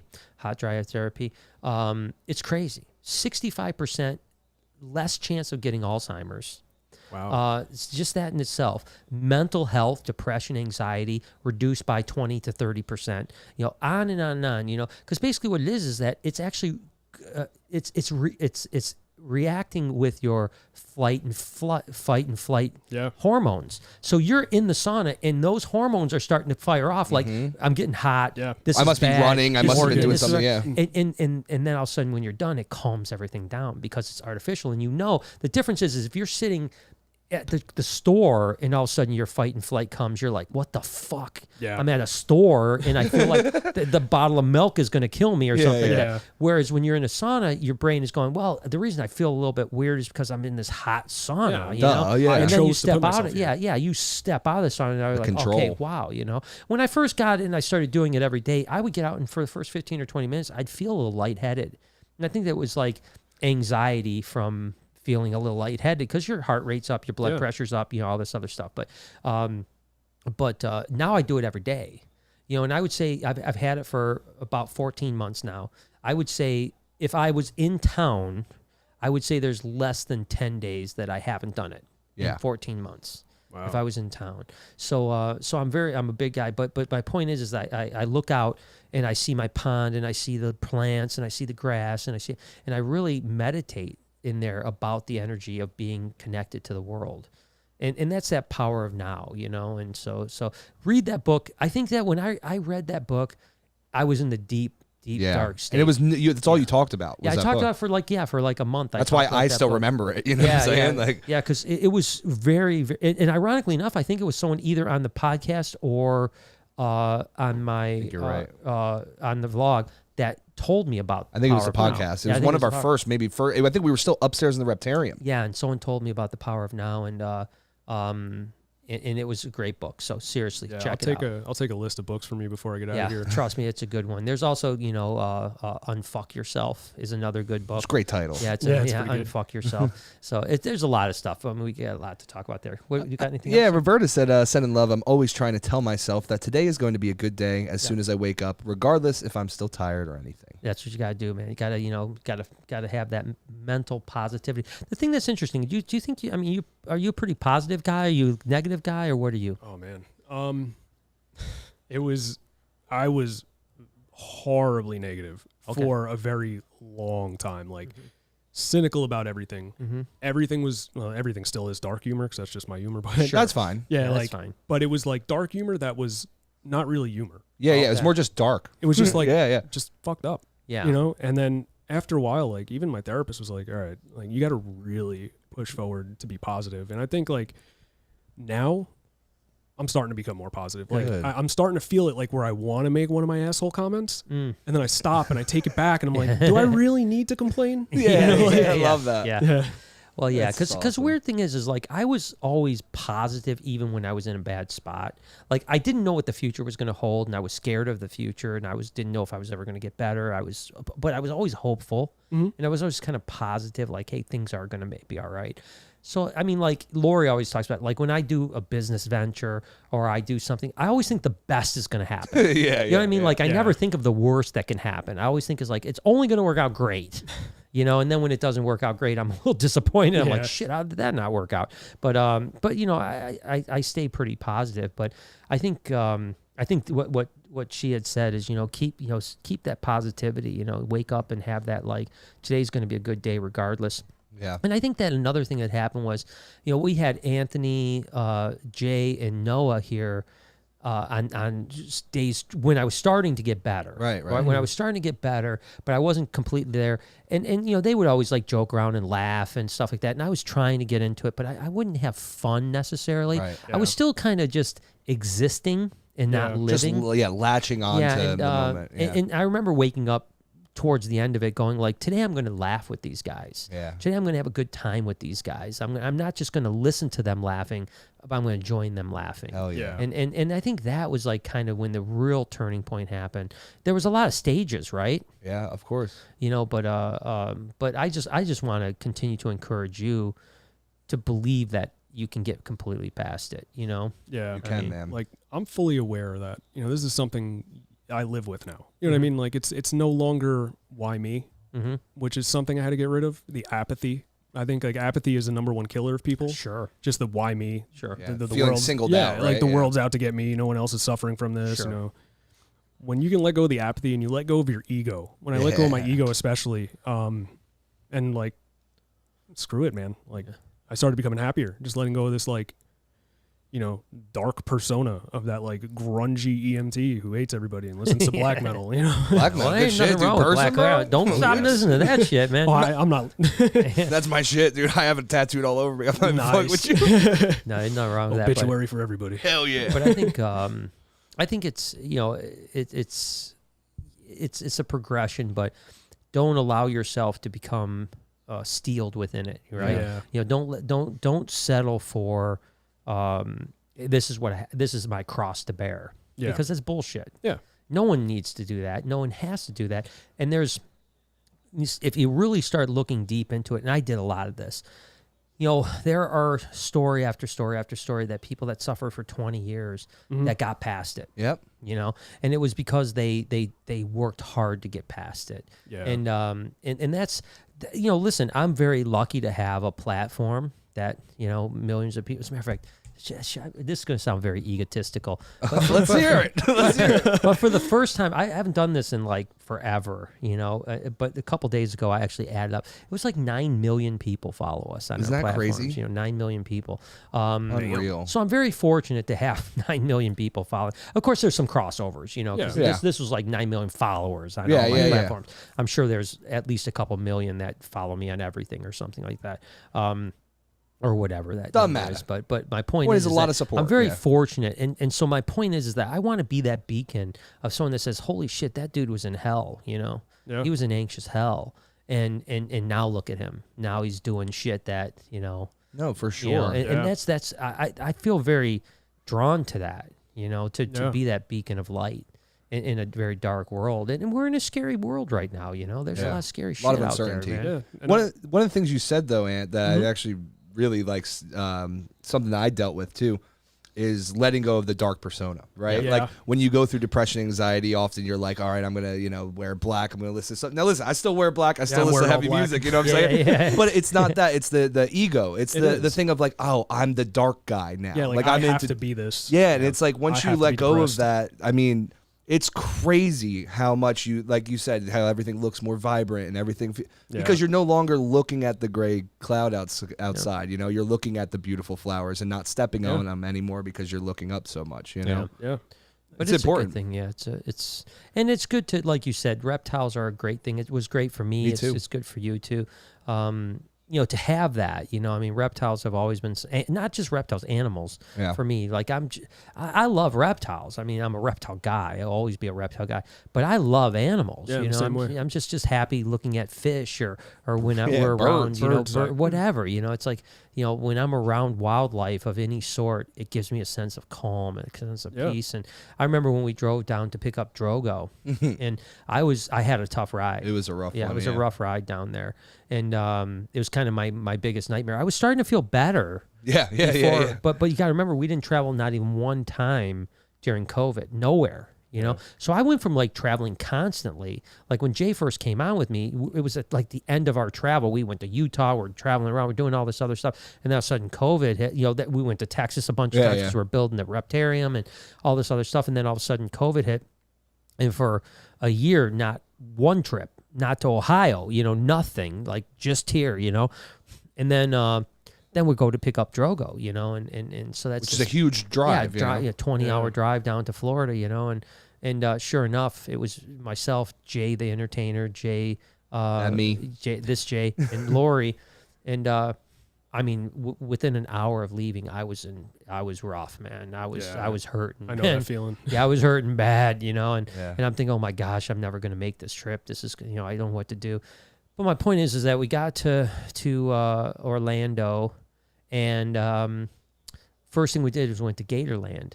Now, I remember going to Gatorland and not feeling real good. Then all of a sudden, I was around those animals, and next thing you know, I'm just smiling and I'm having a good time, and I forgot that I was doing TikTok anxious. dances. And doing TikTok dances with Savannah. So that's, I think the animals it's good to find that, right? Not everyone has that.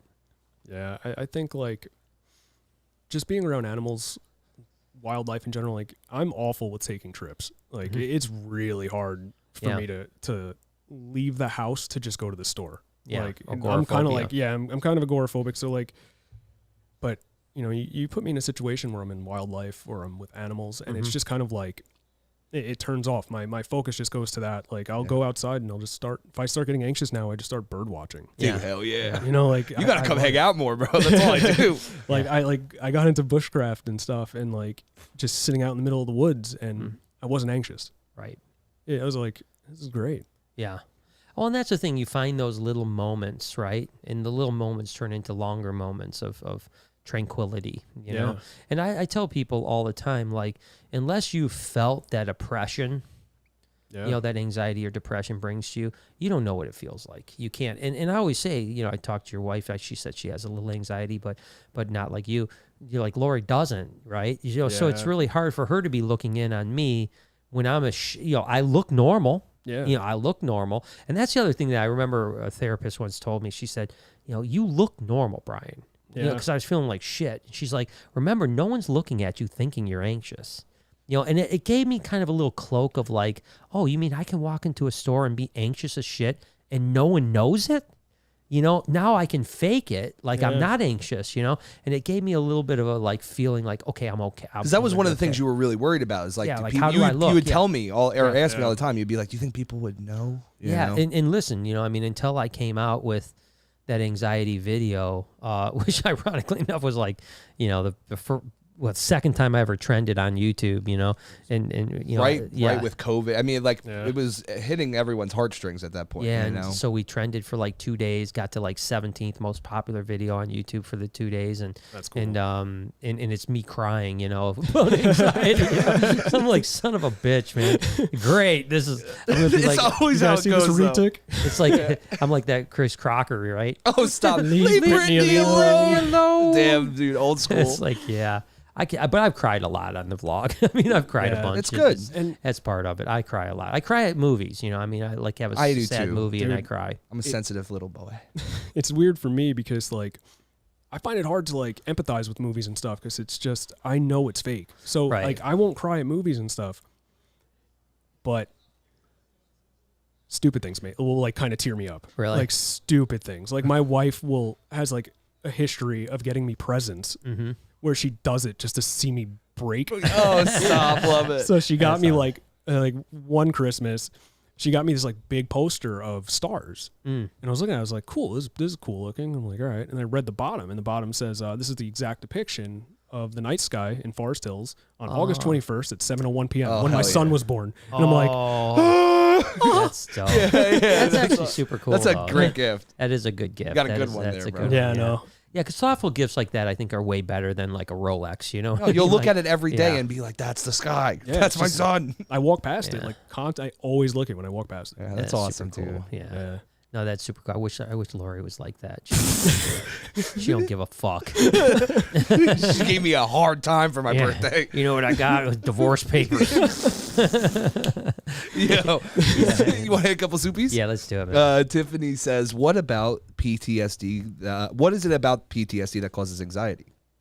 I think that they're bedfellows, right? You know, I mean, you have, like, because I'm diagnosed with PTSD as well from I told you I couldn't take medicine, right? Yeah.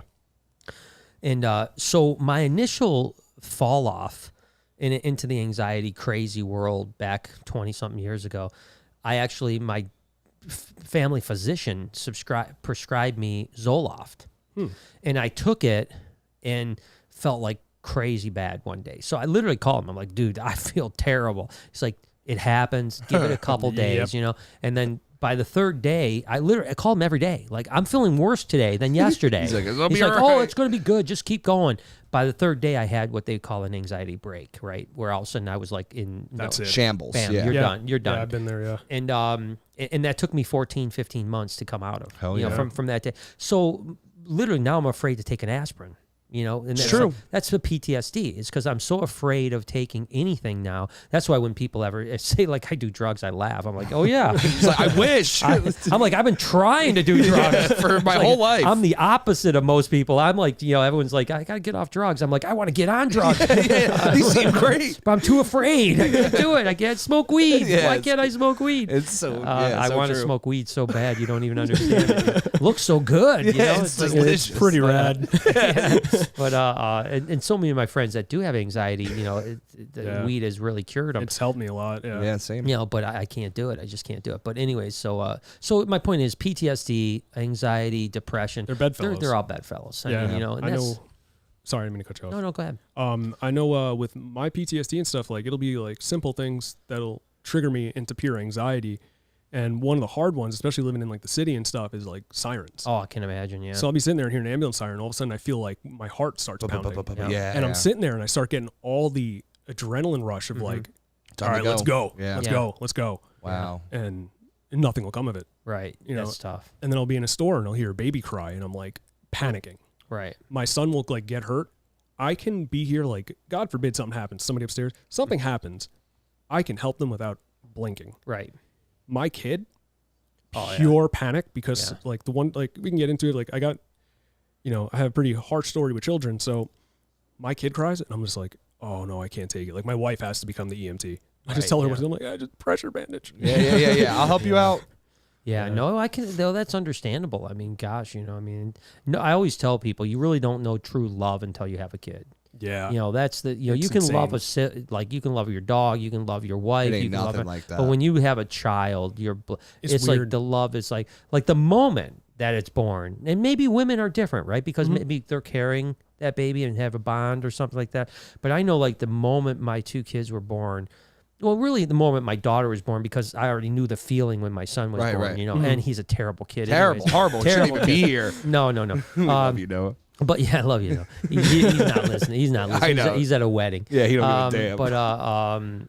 But, that feeling when my daughter was born was like, I was like, holy shit. Like, you just don't understand that You're feeling. in awe. Yeah, it's like what you can love something. That's that unconditional love, Yep. right? That unconditional love that I have for both my children, obviously. But the first moment of it was when my daughter was born, and so I can understand how you would feel. Yeah, like I call like when my kid was born. The best way I described it to somebody once was it's like being able to stare into the sun, and it doesn't hurt, and you see all the detail. Yeah. That's a good one. That's a good one. Yeah. It's awesome. I mean, it's a crazy experience, and now we're obviously going to be grandparents here pretty soon. And Congrats, I hear that is another feeling that you don't understand until it happens. Oh, that's gonna be so sick. So I don't know what it's going to feel like. I have no idea, but you'll find out. I hope so. I hope I'll live that long. It's 9 months, Brian. You're gonna be fucking actually, she's only 3 months away. I know. Is that crazy to think about? Yeah, it's crazy. HB Reptile says, powerful stuff, guys. Anxiety is not easy to talk about, but it needs to be talked about. Yeah, I think so. And listen, I know some people are would be like oh, why don't you guys talk about reptiles more? But the truth is, I think these are very important things to talk about, and I guarantee you, if you haven't been touched by anxiety or depression, you know someone that has been. Yeah. It's especially in this last year and a half. And that's one of the things I've talked about that I think was so wrong. The decisions made. Listen, when COVID started, it's understandable what they did. The government did by shutting things down, only because they didn't know. Right, we didn't know. We knew SARS and MERS were 30-40% mortality, and there were estimates that this could be 8 or 10% mortality type of thing. As it turned out, it was 0.001% mortality. But it could have not been. But it might not have been. But so in the beginning, I get it. But I think pretty shortly after that, they realized how it was not 1% or 5% or 8%. It was a fraction of a percent, right? Yeah. And I think at that point, the government should have backed off and said, hey, let's not put them through the chaos. Yeah. Because I do think we lost a lot of people over the last 18 months through suicide that wouldn't have killed themselves. Sure. You know, a lot about EMTs and stuff, especially. Yeah, sure. Yeah. I can imagine all that stuff. Yeah. Yeah. And that's where I fault the government, you know, because the truth is, and I am so grateful right now, and I pray to God it doesn't change, that Michigan was such a strict state. And now we're one of the looser states, right? Yeah, you know, which is there's wild. Basically no restrictions, right? You can wear a mask. You don't have to wear a mask. Everything's 100% capacity. Everything's open. You know, the Lions Stadium, you know, where Lions play, is going to be 40,000 people. Well, not this week because I don't think they're home, but you know what I mean? You can have 40,000 people. The big house in Michigan, when they play, 80,000 people in it, you know? Wow. So I hope that they stay that way, because I think that they have to realize that you look at California and look at Florida, and those are two major, different tales, right? Yeah. But yet their numbers are almost identical. As a matter of fact, California, which was one of the strictest states in the country, actually, from a percentage standpoint, lost more people than Florida. And they shut everything with all mediation versus none. With Florida. I mean, we've had people up here from Florida that literally have told us, like, I'll be honest with you, like, they're like, we don't even wear underwear. Yeah, like, what you're talking about? Yeah, we're so against masks, we threw our underwear out. Yeah, that's just a down low mask. Yeah, but no, they were like, yeah, you know, for like 5 days things shut down, and then it's been fine ever since. Ever since we just lived our life like normal. And there's not drastically different numbers, and that's the hard reality. Don't get me wrong, Florida got hit hard, and I'm not saying Florida, you know, the people that died was horrible. You know, I'm just saying that, you know, California did all this mitigation, and they lost just as many people from a percentage standpoint. So my point is that this sucks, and I have good friends that lost people. Heidi, who's a good friend of mine, she's a mod on the podcast. I don't know if she's on. I know too. She lost her mom, and you know, it's a horrible, horrible thing. So I'm not one of those guys that's like, this is nothing. This is something. What was it? 4.5 million people around the world died. Yeah, it's a lot of people. That's a lot of people. I think I saw what state was it? Montana or Idaho, some Pacific Northwest state. For the first time in like 100 years, went backwards in numbers this year. Oh, like their population? So there were more people died than were born. Wow, that is crazy. So more people died than were born in the state, and so this is a real thing, you know. But I think that the mitigation that happened really, like I said, it affected me. Thank God I was strong enough to not die. Right? Sure. You know, listen, I thought every day I wanted to die. Yeah. You know what I mean? Every day. And that was the thing. I mean, we were vlogging. Jay was helping me through it. Sometimes he'd have to hold my hand almost to get through a day. And people didn't know it, man. I always tell people I'm good at faking it. You know what I mean? I was a good actor. But I don't know until we made that video talking about the depression and anxiety that people even knew what I was going through, because I hadn't mentioned it at all. And then you know, but now it's like the spark is back. Right? That's you know, awesome. like now, you know, like I'm not just going through the motions. I'm actually enjoying the motions. And it's and I look forward to every day. I wake up and I'm excited about getting in here and filming and doing whatever I have to do, working with the animals. We're excited about hatching and everything else. And it was funny because in 2020, I told Jay this, like, obviously we hatched a lot of ball pythons, we hatched a lot of colubrids. I don't remember any of it at all. Like, I mean, we filmed it every day. Yep. But I don't remember, like, living it at all. Like, it was like it just didn't happen. We cut 160 clutches, probably. Yeah, cut 160 clutches. And I remember, because those are your higher energy. Yeah. I remember, like, at the end of those egg cutting things, where, like, and Jay might not even know this. When we cut eggs, not this year, but last year in 2020, when we got done filming the eggs things was when I felt the worst. Oh, dude, no, I would know because I would see you go ghost. You literally would you would sit with like your knuckles on the table. Yeah. And you would just kind of look straight. You wouldn't look at anything. Yeah, you know? 1,000-yard stare. Yeah, because it's like I would have to be energetic with some. So it would take all my energy and all of my, like, you know, ability to act like I cared about what was going on, when in actuality I was just trying to get through the day. Yep. I was just trying to get through the day because the only thing I cared about was going to bed. Hopefully try again tomorrow. That was my favorite thing. That was my favorite thing when I was at my lowest, was just going to bed and just being done with it. Because that was the only rest. I was lucky because back 20 years ago when I had it, this was crazy. 20 years ago when I had the first meltdown I had, I couldn't sleep. So nighttime was the worst for me because I would stay up almost all night. Because insomnia and anxiety don't go well together. This time, that was the one thing I said through the entire time, is this time I slept great. Not every night, obviously, but most nights I slept good. So there was that, like, when I woke up in the morning, I couldn't wait to be back in bed at night because I knew I could have 6-7 hours of peace where I would be okay. There was like a week period, I remember, like 1 week that you were not sleeping at all. I do remember that. And you were like so tired. Like, I mean, it was unreal. Like, I remember coming in, you'd be drained in the face and all that. Yeah, no, I do. Yeah, when we had. But besides that, you're not wrong. I mean, most of it you were okay to sleep. And I still have the occasional time. Now I don't think it's anxiety. I just sometimes have days where I just can't sleep well. Yeah, same. Because I just have so much on my mind or whatever. Adults. But I've learned to calm my brain, right? I've learned to calm that brain down a tremendous amount, and because again, anxiety, people think a lot. Yeah, it's hard to turn my brain off at night. Like, it'll just.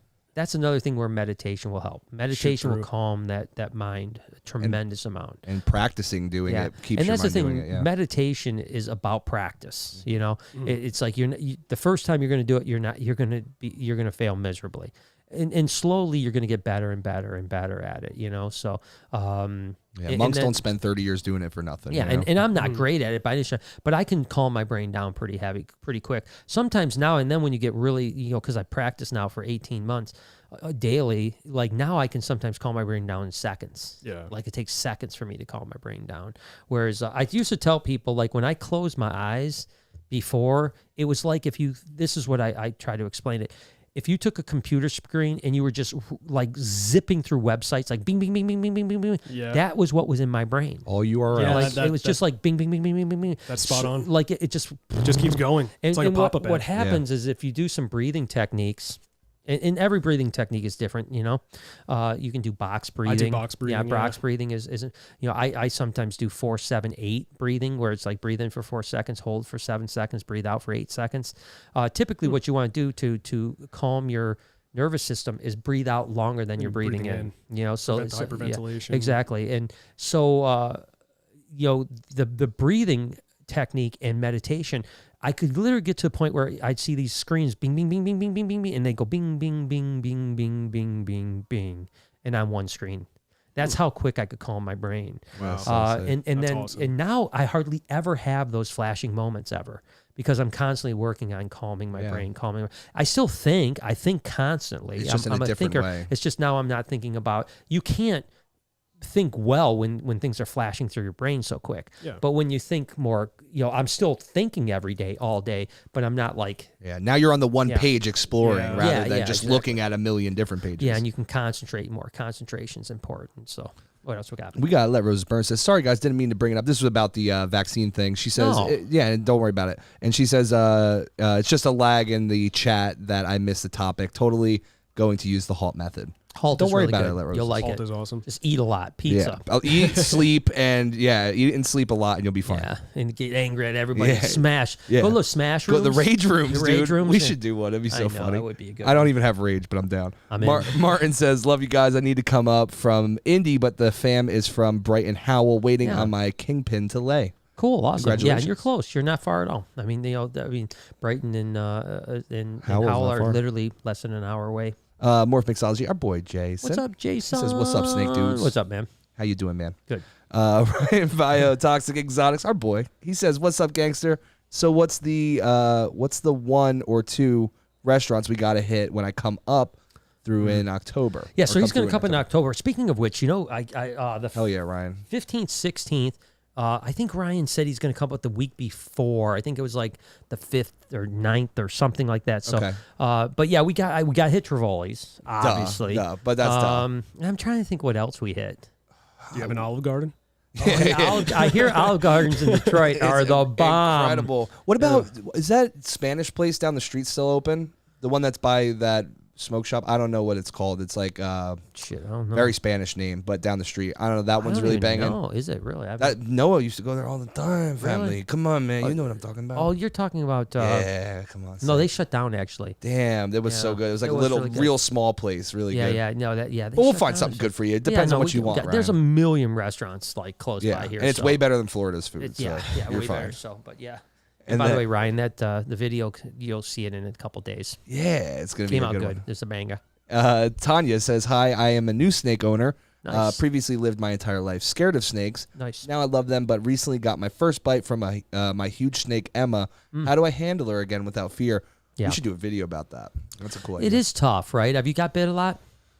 I think not by snakes. Really? Yeah, Okay. I think if anything, the worst bite I ever got was like a tokay gecko and a leopard gecko. You ain't kidding. Well, both are. Yeah. I got bit on the nose by leopard gecko once. Yeah. Not fun. I think like every time I ever got bit, I just didn't care. I expected it. Like at least that'd be my advice. Is you know what? If it bites you, it bites you.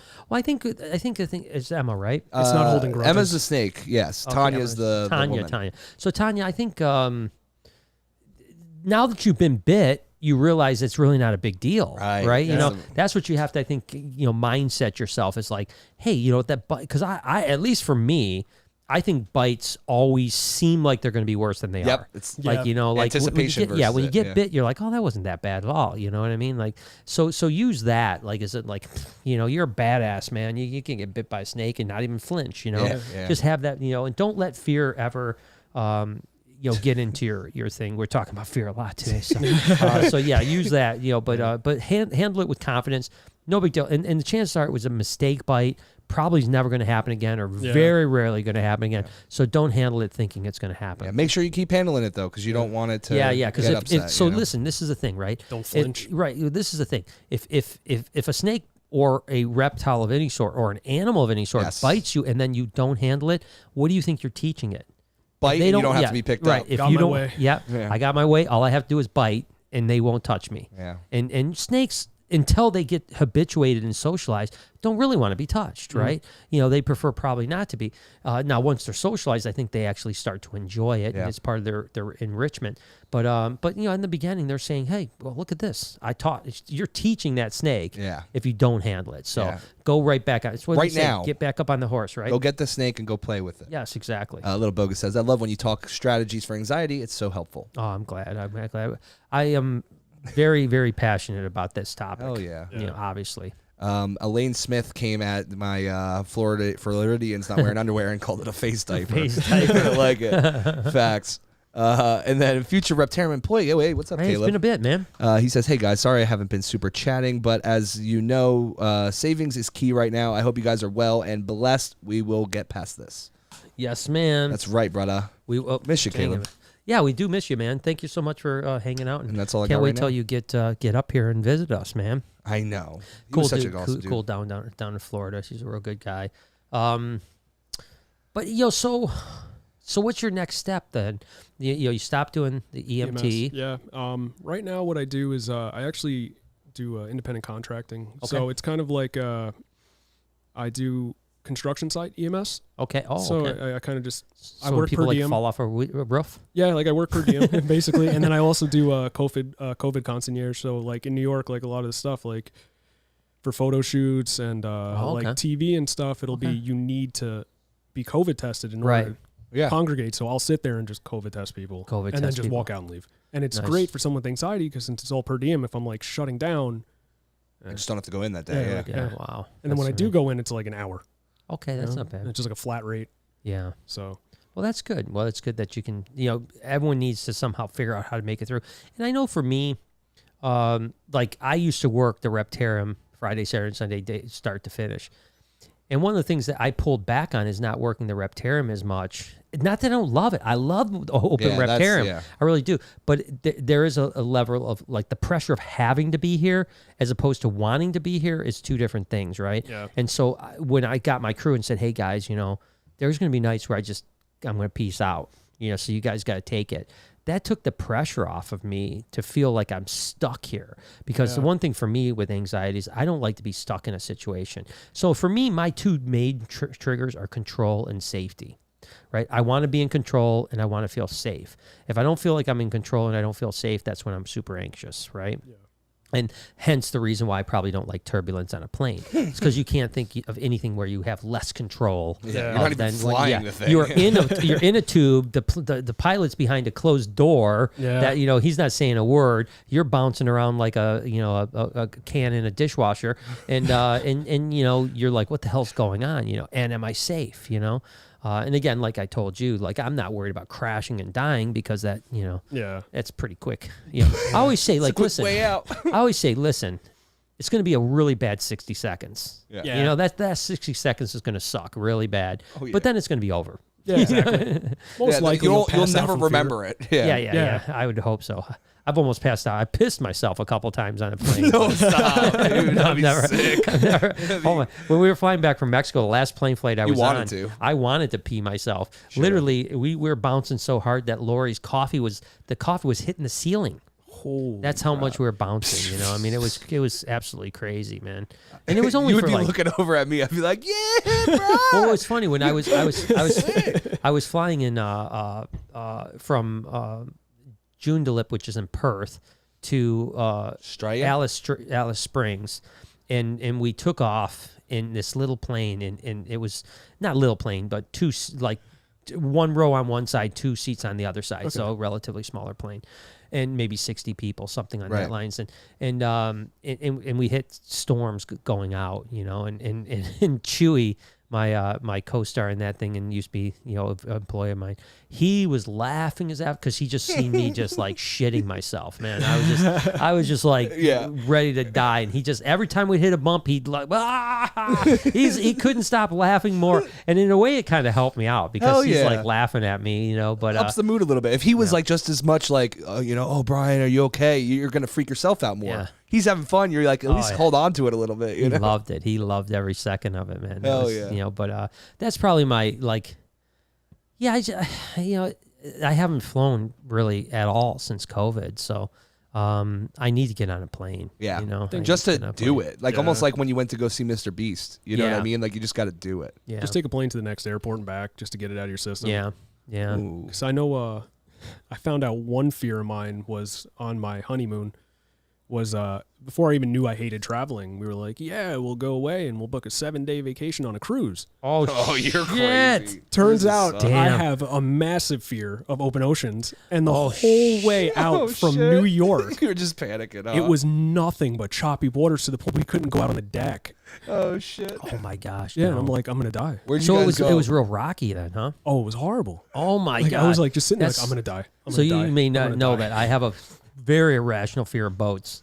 It's very rational. but mine is irrational. Like I go on a canoe and I'm like fucking panicking. You're like, this is not gonna handle. It's like the water's 18 inches deep, and I'm like, I'm gonna die. Yeah. Dude, I don't swim either. Like, I don't have fucking gills. I'm not going in the water. I have no business being in there. So you did a 7 days cruise. Where'd you guys go? We left from New York. We panicked for 2 days. We went to Puerto Rico, which was like really nice. Yeah. And then we went back on the boat. We panicked a little. We went to Grand Turks.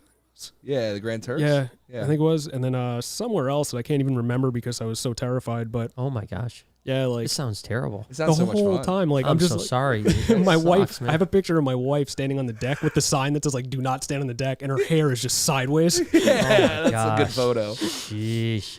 No, you wouldn't. Cruises to me, like, listen, that you couldn't pay me to go on a cruise. Awful. I mean, there's nothing that's but they also suck. Like they're not fun. No, like I went on a cruise. I have no fear of boats or water or anything. I'm fine with it. But they just suck. It's not a good way to travel. That's traveling for people that don't like to experience travel. Right. Yes. Yeah. It's like I think it's like traveling for people that just want to eat and drink. Yeah. You know what I mean? But want to say they were somewhere else. Yeah. Because it's a little weird to go to the bar every week, I guess. I felt trapped. I think we spent so much money in the arcade trying to kill time. Like, we earned enough tickets. Do you know that? Like, what another cruise? Oh God, no! Could you imagine? You get off the boat. Yeah. Guess what? You're our lucky. You're our millionth customer. We saved up like $300 worth of tickets and bought like You know, like that game Kerplunk that's $10 in Target? Yeah. We That's used what you get. $300 to buy it. Yeah. That's how those arcades always are. Yep. You know, you like $10 prizes. There you go. Here's your gumball. Yeah, You know, for it costs you- $57. exactly. Here's your spider ring. Yeah. Oh my gosh, yeah, exactly. The Dakota ring. Dude, those spider rings will catch you, son. Those are good stuff, man. It's although my buddy Matt actually said he's got it down. He like been going to this arcade, and I guess he wins. Like He's crushing it. yeah, he wins. Remember Andy? Were you here when Andy he had like Which Andy? Andy Gabbs? He had Yeah. the cheat for like those games that like the push games where you put the With the quarter. quarter? In it. Yeah. No, he didn't. He had like a cheat to it. No, he And didn't. he won me a GoPro. Wait, no, he way. didn't. Literally, it was like $1. Yo, For, Andy like, Gabbs, you better come back and show us. $1, and he said Seriously. that he literally used to do it all over the country. He would just go to those things and just hit. Like he won a MacBook. Shit like that for $1. Bro, Andy, So- text me, bro. We got to figure this out. I'm actually curious about that. Yeah, I don't know. I'll send it to you, He, yeah. like he Please. told me and Noah this, and I thought he was full of shit. And then he came back with a GoPro. Holy And I was shit. like, holy shit, he really does know it, you know? So, he's I probably now have got him in trouble. The FBI's Yeah, at the door. FBI's Freeze, Gabbard! Get the fuck out of the ground. You've been committing fraud Yeah, across the nation. across the They nation. catch him in a Chuck E. Cheese. Yeah. Scratching his neck behind it. He's like, I just need one more try. Just one more GoPro. Yeah. I do need. What do we need? We need like what is there? 15, 20 GoPros for the bullet. Rig? Oh, yeah. Yeah. So we got to get with We Andy. got to get a bunch of GoPros. Tell him to get us the new 10s. They look sick. Yeah, the 10s. Oh yeah, you saw Andy had one, right? Mm-hmm. Not Andy Gabbs, or Shark Andy Brandy Casagrande. Andy Candy. How's it pronounced? It's Andy Brandy Casagrande. Casagrande. Yeah, I figured it, but it sounds way better, Casagrande, Yeah, dude. So we're Casagrande. keeping it that Casagrande. forever. Yeah. So, Becky says, love this podcast. It did not disappoint. Much I'm love. so glad that you liked it. I think it's an important topic that, listen, we could talk about snakes all day, and that's fine. I love talking about snakes. I never get sick of talking about snakes, but I don't think that, I think there's times, to, especially with someone like you that came away, and I think we share a lot of the same, history, with our mental health, and I think it's important, Hell yeah, man. And again, I keep preaching this, but it's important for people to understand there's another side to it. Yeah. There's another side. And, the thing for me is at least for me, and maybe hopefully this helps you and other people that are watching, is that when I saw people get better, it made me have hope. Yeah. And that's what I want to be, is I want to be that hope. Like, holy shit. Because I'm telling you, you can't get worse than I was. You can't. I mean, if you get worse than I was, You're dead. you're 6 feet under. Yeah. That's where I was like towing lines. Yeah. Right I there. mean, there were times where I remember a couple nights where I was at home with Noah and Lori last year, probably, maybe June of last year or something like that, where, I would cry. I'd be crying. It hurt so bad. Yeah. The pain, and I was like, I can't live one more minute. Not Yeah. one more minute I can't take. Yeah. I can't do it. And I remember them like just hugging me and consoling me. And I know they didn't understand, but they're kind of Reaching out. yeah. like And telling it just, you they're there. Yeah, and it got me through that minute. Yeah. And then maybe sometimes 10 minutes later, you finally were like, all right, it's not as bad as it was 10 minutes ago. Still terrible, Yeah. but 10 minutes ago, I was ready to literally, Jump, I fantasize about like just jerking the car into a pole at 65 yeah. miles an hour, being like, okay, at least people wouldn't think it's suicide. It was like an accident, like- and because I didn't want anyone to ever think I would kill myself. But I had the strength and the positivity to say, I'm gonna get better. I'm gonna see the other side of this eventually. And I remember my one therapist, who I still meet with every week. I remember when she said, I had a session with her. It was a Zoom session. That's what we always meet on Zoom. And at the end of the Zoom session, she said, "Do you realize this is the first time in 5 months you didn't ask me anywhere in this session, am I going to get better?" And so, That's awesome. so it was like, that was the first time that because I would always be like, Dr. Date, that's her name. I know I can say that, right? Yeah. Be like, am I going to get better? Do you think I'm going to get better? And she'd always say, yes, you're going to get better, Brian. You're going to get better. And that was it. I remember her telling me, do you know today was the first day you didn't ask me? And I knew that was the day I was starting to get better. Yeah. So Yeah. so anyone can get better. Just got to work hard at it, and you got to understand. The other thing is there's different types. There's like, there's psychotherapy. Yeah. Where you're going to just talk about, because listen, all anxiety comes from a hurt child. Yeah. That's what it is. It's learned behavior. Yeah. It's at some point there was trauma in your life as a kid that has caused this anxiety. So the first thing you have to do is go back to that child Anthony and talk to him again. And talk to him again and make him feel comfortable. Adult Anthony is protecting little Anthony. Yeah, I talked to my therapist about this recently. Yeah, so there's that therapy, right? Helps a lot. It helps a lot. Tons helps a lot. Then there's cognitive behavioral therapy. Which is also great. Yeah, which is great because then you change your brain to think. You know, when you're going down a road, you stop it, you put another thought in your head, change. Yeah. And eventually... Mental exercise. Exactly, mental exercise. Rebuilding neural pathways. Yes. Exactly, you know, and eventually you don't have to think about the cognitive behavioral therapy. You do it automatically. Yeah. It automatically changes. You start to go negative, bang, it's positive again. Bang, bang. You know, and that takes time. And then there's hypnosis. Which I'm a big fan of. That I never did. I think it would be extremely helpful if you find a hypnotic therapist. Number one, people with anxiety typically are highly susceptible to hypnosis. Yeah, right? they can be hypnotized. Yeah, exactly. Some people can't be hypnotized, but people with anxiety typically, because we have great imaginations and we think a lot, typically you can, go. You're almost in that world already. Right. Yeah. And so hypnosis is really strong as well. It again changes those brain waves and stuff like that. So when you start combining all those things, and then you start combining, things that just are healthy for you. You know what I mean? Take away stimulants, take away, I'm always on these weird kicks.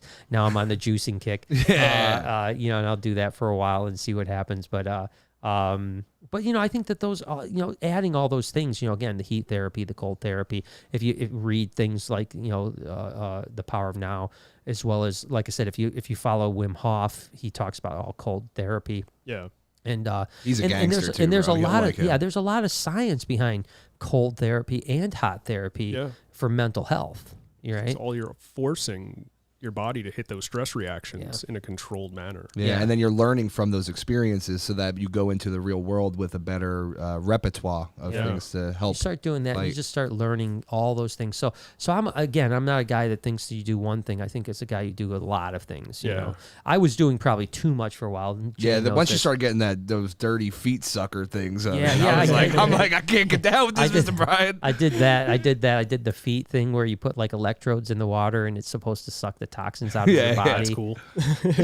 Not sure if it's cool. I don't know. I think that's pretty cool though. It's cool. I don't know if it works, and I don't know if it was a little bit of snake oil. I think it was a little bit of rusty water, but that's fine. There's a lot of science behind placebo. Yeah. Oh no, placebo as a medicine is definitely real for sure. Yeah. There's no doubt about that. The thing causing the placebo doesn't necessarily need to be But real.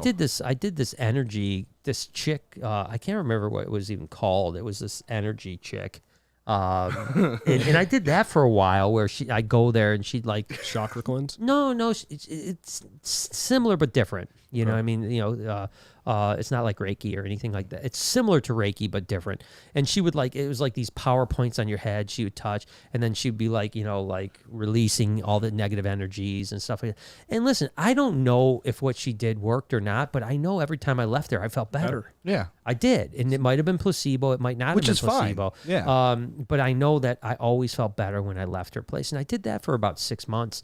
It just was the problem with her was she was like an hour drive each way. Which is almost stressful. Yeah, so that was my problem. I got to a point where, I was seeing 4 different therapists, her and 3 therapists and doing all of a sudden it was like, now my life is so stressful because I got to constantly be going to this, that. It was crazy for a bit. Always late. Yeah, and I was still going to the gym 4 days a week at the time. Trying to film, I was filming, trying to cope with anxiety. And it became almost like all the treatment became more stressful than the treatment. You almost boxed yourself in with treatment. Yeah. So I finally said, all right, I've got to. What's the stuff really working? What's working and what I want to put myself into. So now I go to one therapist that does hypnosis as well as cognitive behavior. She's an anxiety specialist, right? Yeah. And I go to another therapist. I just talk. We revisit things that bother me, or sometimes, I'll be honest with you, some sessions I talk to her about, she probably thinks at the end of some sessions, what the fuck is this guy even paying me for? Because I'll just go in there and talk to her about the expansion. Sometimes that's important. Dude, I'm the same way. I'll sit there and I'm like, I just paid money to talk about my snakes. Yeah, I'll literally spend the whole hour just talking about the city expansion. Okay, I got to meet with the city and I got to make sure this is right and I got to do this. But it is something that's on your mind, It's important important for a person to be heard. Yeah.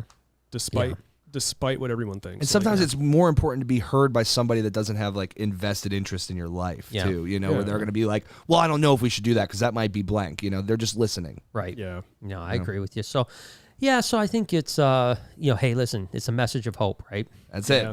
And that's what we've got to keep going on. So when you heading back home tomorrow? Yeah, tomorrow morning. Tomorrow morning, what time? 6 a.m. 6 a.m. Yeah, you're flying at 6. Yeah, I don't sleep a lot. Okay. But that's just mostly like just me. Like he's from a city that never sleeps, family. Yeah, what man. do you expect? Huh? Right. Like I just don't like it. Just waste time, you know. And like you're I'll staying out sleep here. when You're I staying rest. by the airport. I'm actually staying by the airport, so Okay. it's like I just wake up and walk Get on out. it, but that's still an early morning flight. That was the best way I could figure to do it.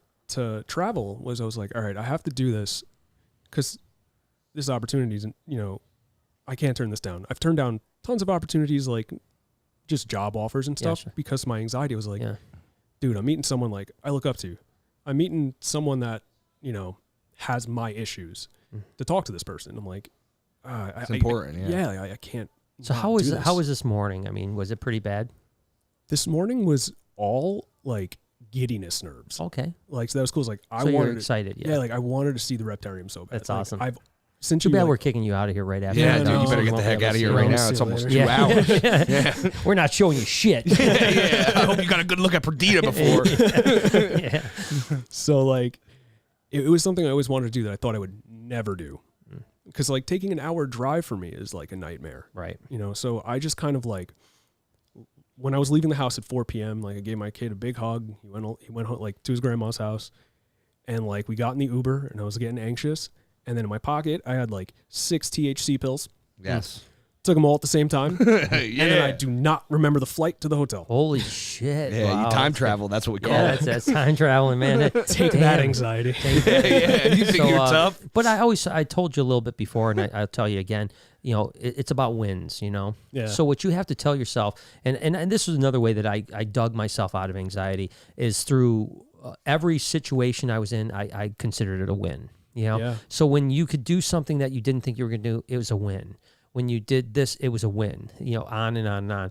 And I think that's, so this experience for you, you can't drive an hour, but you just flew halfway across the country and did a podcast, a live podcast with someone you've never met, 2 people you've never met. Thousands of people are going to listen to. And you know, those are huge wins, man. You take that back and you just revel in the fact that, holy shit, I just beat this. Yeah, man. almost like with Brian in the shower in Mexico, right? Like I don't know if you have to get something that smells like Brian to be sitting around in the morning, but I got some poop over here.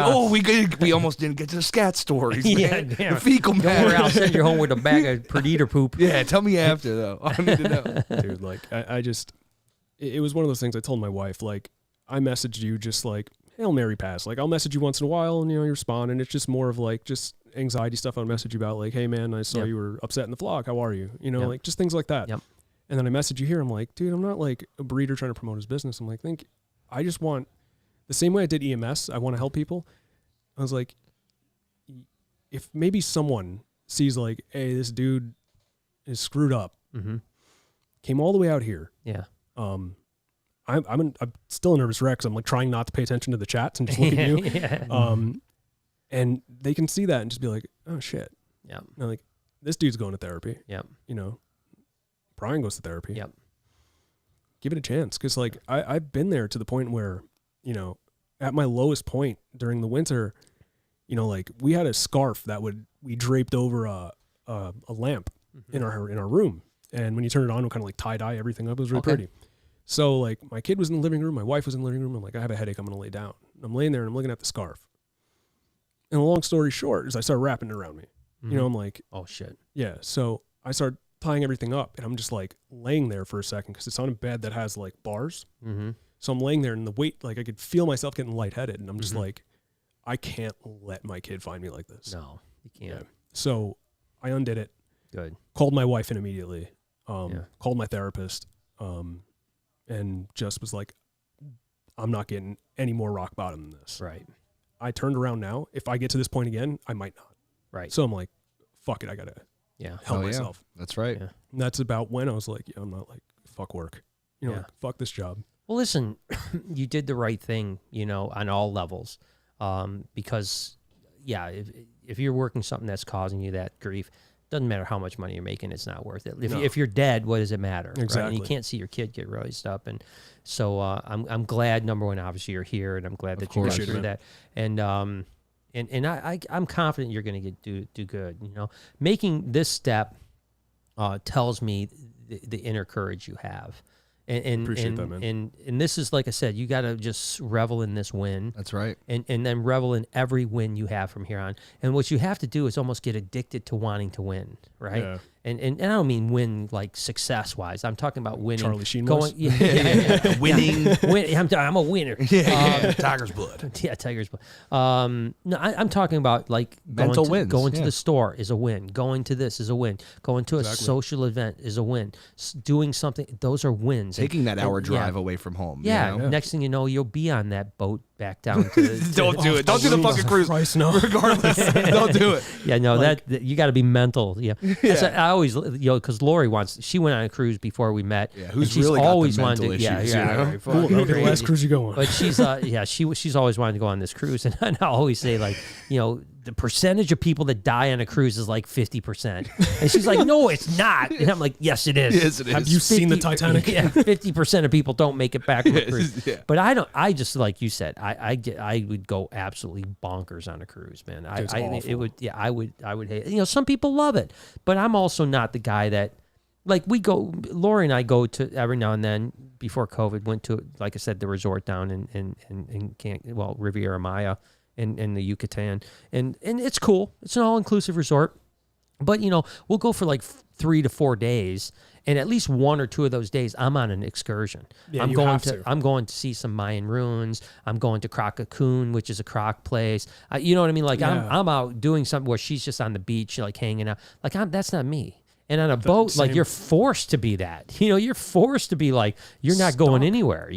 Dude, like for my type of like meditation that I love to do is I take these long ass walks and I just listen to music. Mm-hmm. That's great. Like 16-mile walks, and then I'll come back home. Sheesh. And like I have like a Forest Park by my house, and I'll go to the walk. I'll just walk the hiking trails like 5 times in a row, or I'll walk from like one end of like Queens to another. I've walked to like Queens to Manhattan, and like I just listen to music. That's nice. And I do nothing else but being in the city. It's awesome though. When you're listening to music like that, it's a wonderful experience. Especially with Queens, because you walk through everybody's culture. Like I'll start out in Middle Village, kind of like really Italian. And I'll walk through like Forest Hills, and I start going from Forest Hills, and I walk through like Flushing, which is like more prominent than Chinatown. Okay. Like it's amazing if you go through there. It's like you literally transported yourself. Right. It's amazing, that place. Packed, gives me anxiety, but you can't help but marvel at it. Yeah. And like I just appreciate the walk, and then turn around and walk back. And like I'm just listening, and like because music is one of those things that music kept is me huge. Here. Music is huge. It really did. It kept me grounded. I actually, again, another thing I did, at the end of when I was starting to feel better, is because sometimes I'd feel better and then not feel better, and so I started listening to music on the way to work every day. Yeah. And so I get in my car and I, throw my Raycons in, raycon.com/Brian B. Save 15%. On already cheap price. But I throw my Raycons in. And the reason I did that is I wanted to feel, that noise isolation. I didn't want to have the radio on my car. So much more submerged. To be like, just like boom. And I would listen to, my playlist, whatever it was in the time. And it would like get my mind off everything. Yep. And then when I pulled up to work, I'd feel like energized, and I wouldn't have gotten enough time to get anxious, because now I'm like, and even like, like I would like sing in my head, like, what I mean? Like really really immerse myself in the music, like, play drums, do whatever, I was probably like a maniac. Focus in on something. Yeah, I was like, that's me every day, bro. What are you talking about, I'm driving, they're like, what the fuck is this guy on over here? Next time I follow you home, look at the back of your mirror, you'll see me playing drums and singing. Yeah, so, but music I think is a strong tool. Especially like there's a few bands that like I cling to really hard. I'll throw one out you is like, I don't know if you ever heard Spirit Box. Oh yeah. I throw this band at everybody. I heard them I heard them a while ago, and they just like released like another album. Like this band is like, it just hits like, you talk about electromagnetic energy and stuff. Like we all produce electromagnetic energy through our spine. Sure. Runs down from our brain through our spine to our bodies. Absolutely. This band gives me goosebumps every time. Wow. Like I just love it. And when I'm feeling anxious or something, like I just listen to them. That's and awesome. It's just like, oh my God, like just get away. Just don't ever listen to Fade to Black by Metallica. That's the one you don't want to listen to when you're dead depressed. I'm in a great mood. Whoa, wait a second I was here. in a great mood. Wait a second here. What is this? Love it's that. a great song, but man, it's a depressing fucking song. I lost my friend to suicide right around that time that song came out. So I remember that song very well. You know, that song is very deep for me. Yeah, of course. Because of that experience, but but life is good, man. Life is worth it, and you'll find. I mean, you've got a kid that you're living for now. You got a wife that you're living for now. Pretty much a stay-at-home dad. It's that's the best dope. thing that's ever happened awesome. to me. Like, spend every day with them and play with them, go outside. Man. That's awesome, man. Got them into reptiles. That's even cooler. I mean, that's the better part. Yeah, it's super cool. I hope my grandkids are into reptiles. Neither one of my kids really were into them. You know, Noah's okay. You know, he's not like passionate about it. He's like he likes stuff and he's kind of into it, but he's not like, Dad, let's go to a reptile zoo today. He's not into it like that. So, which I said I would never force my kids. Like they liked it. Then you got to remember our kids were, you know, kind of maybe even looked at reptiles as like, this is what's taking my mom and dad away from us. Yep. Yeah. You know, because we work so much, you know. I can imagine. And so to them, it was almost like, I mean, my daughter said that from the start. She was like, you know, when she graduated from college, she's like, I will never work for you, so don't ask. You know? She's like, I'm going to go get a normal job, and I'm going to have weekends off, and I'm going to, you know, not have this like crazy life. Whereas Noah's the other way. He seems to be really motivated to do a lot of things, and he doesn't mind working 7 days a week. And, you know, so it's, you know, everyone's different, right? That's right. I think once you find out how your brain works, you can really hone your craft. Sure. So for me, it's always been something creative. Right. For the most part, music, playing guitar, you know, all that stuff. And then just reptiles, like reptiles, writing poetry, like just writing in general. Like it always had to be creative. I would just sit there for hours, like especially with the reptiles. Like I can clean all my racks, like all 4 racks, and just sit there and just be fine with it, and the day's gone. I'm like, all right. Yeah. No, it's cool. I think it is true. I think in animal people, you know, people that are truly animal people, it's like you do get lost in the animals, you know. And they're always so amazing, you know. There's something spectacular. I mean, I've been doing this for so long, you know, and still I'm mesmerized daily by what I see, you know. And there's never a time I walk by Bella, you know, my iguana, and she's looking at me like, Dad, that I'm not like, holy shit, that's fucking awesome. You know what I mean? Like this freaking reptile is like looking at me like, come pay me attention, you know? It's so just cool. Crazy, you know what I mean? You don't think of it that way. So very blessed. But speaking of reptiles, let's hit a couple super chats and let's go play with some reptiles, man. Sherry Lynn says, Frankie Mendez has a question about how to gain trust of an old monitor and this is for Lori's Wine Fund and the Slothopus. Well, thank you so much. So it is difficult to gain trust with an older animal that is really set in his ways, right? That has already maybe had a life of, you know, where it didn't have the interaction, like we said, you've gotten hardened from treatment, you know, of some sort. But that being said, you can absolutely break them. We broke a lot of animals here. Gaining, you know, those threads of trust, man. You know, I know Jay was talking about it earlier. With who was here when you were talking Max and those guys, right? Connor. You know, like it's just little things like you don't have to necessarily take the animal out. So if the animal is really cage defensive and really not trusting of people, you can sometimes just like jiggle the lock or open the cage and then close the cage. And all of a sudden what that does, it starts to build a thread of like, oh, wait a second. Cognitive behavior therapy. Yeah, it's almost like, oh, wait a second. When you open the cage, you didn't grab me. Okay, maybe that's not that bad then when he opens the cage. Then next time you just touch him, pet him, and then walk away. You know what I mean? And build these little tiny threads of trust. The one thing you never do with a monitor is never restrain them. Ever. Like you never can hold that animal. It can't move. You will break that animal. You will lose everything you ever started. Like Elvis could go backwards. Yeah, if I grabbed Elvis like by the neck and just like, you're not moving. All of a sudden he could be like a totally different animal tomorrow. You know, so it's really important to never break those threads of trust and just continue to build. Slowly build. Accept the process. And it could take months. Look at baby Kush. We've been working on that animal for over a year. Yeah. It's just now starting to get to where you can come out without getting concerned. Yeah. We still can't have it around people yet, but we can take it out, and you don't have to worry about it biting you or anything like that. And that took us over a year. Yeah. Of working, just slowly working towards it. And I do think that 6 months from now, that animal's going to be dog tame. Yep.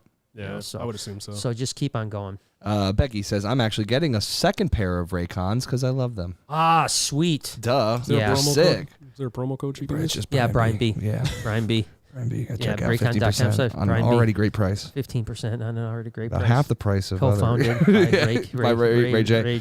Awesome celebrities like Mike Tyson and Snoop Dogg. Snoop Dogg use them. Yeah. Yeah, it's good. But Let Rose Burns. We love Raycon, actually. They've been a big supporter of us they're for about like great a year product. and a half, 2 years. And we do love them. I still have my original pair of Raycons. Same. Yeah. I do have a second pair that I use sometimes too. But the first pair is perfectly fine too. So it's really good. Let Rose Burns says, been hyper-focused on crafting and arts. I've been doing with stuff a lot better, even reduced my medication. That's good awesome. for you. Nice. That's awesome. That's really awesome. That's a win. And that's, again, little wins, man. You don't have to you don't have to reduce it all or get it all the way. You just reduce a little bit, and then you're starting to, because I am a person that believes that, listen, I think medication is a great Band-Aid, right? Yeah. But I ultimately think that the goal of everyone should be off medicine. Yeah. That should be your ultimate goal. That may take 10 years. Yeah. So, and you don't, listen, I've said this a million times. If I could take one pill a day that would make me feel normal and happy, I would take that pill for the rest of my life. Yeah. Right. But also, I think that we should have the goal to not be on medicine if we can avoid it. Yeah. But that doesn't mean don't ever get off of medicine prematurely. Yeah. But if you can eventually get off it, it does wake you. And some people can take medicine and feel normal, 100% normal. Yeah. Then that's fine. That's great. When I take medicine, I feel like a wreck, you know? And so I mean, I think that's great. I'm super excited for you. Elaine says, what about Noah's 2 lizards? They're still doing great. Yeah, they're beautiful. They're doing good. They're eating good. Noah messes with them quite a bit. They're doing awesome. They're beautiful. Yeah, they are really great. They're Argus monitors. Yeah. They're freaking beautiful, man. And then Timothy says, shout out to the VIP guests representing West Virginia, baby. Yeah, thanks. I don't know if they're still down here.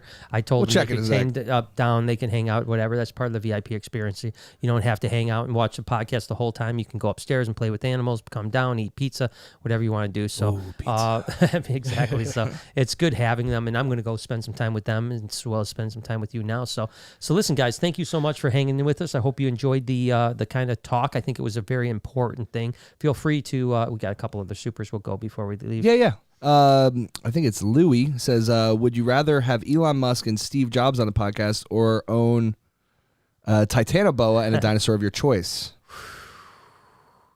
I mean, I would take the Titanoboa and the dinosaur for sure. I could still get Elon Musk on eventually. But yeah, Elon would be pretty. We're all huge Elon guys here. Yeah. Big fan of what he does. I don't know that our path will ever, Oh, they're clicking. I can smell it. But it's hard to say. I mean, it sort of says 6 degrees of Kevin Bacon, right? Yeah. 6 degrees of Kevin Bacon. I'm sure there's someone I know that knows someone that knows Elon.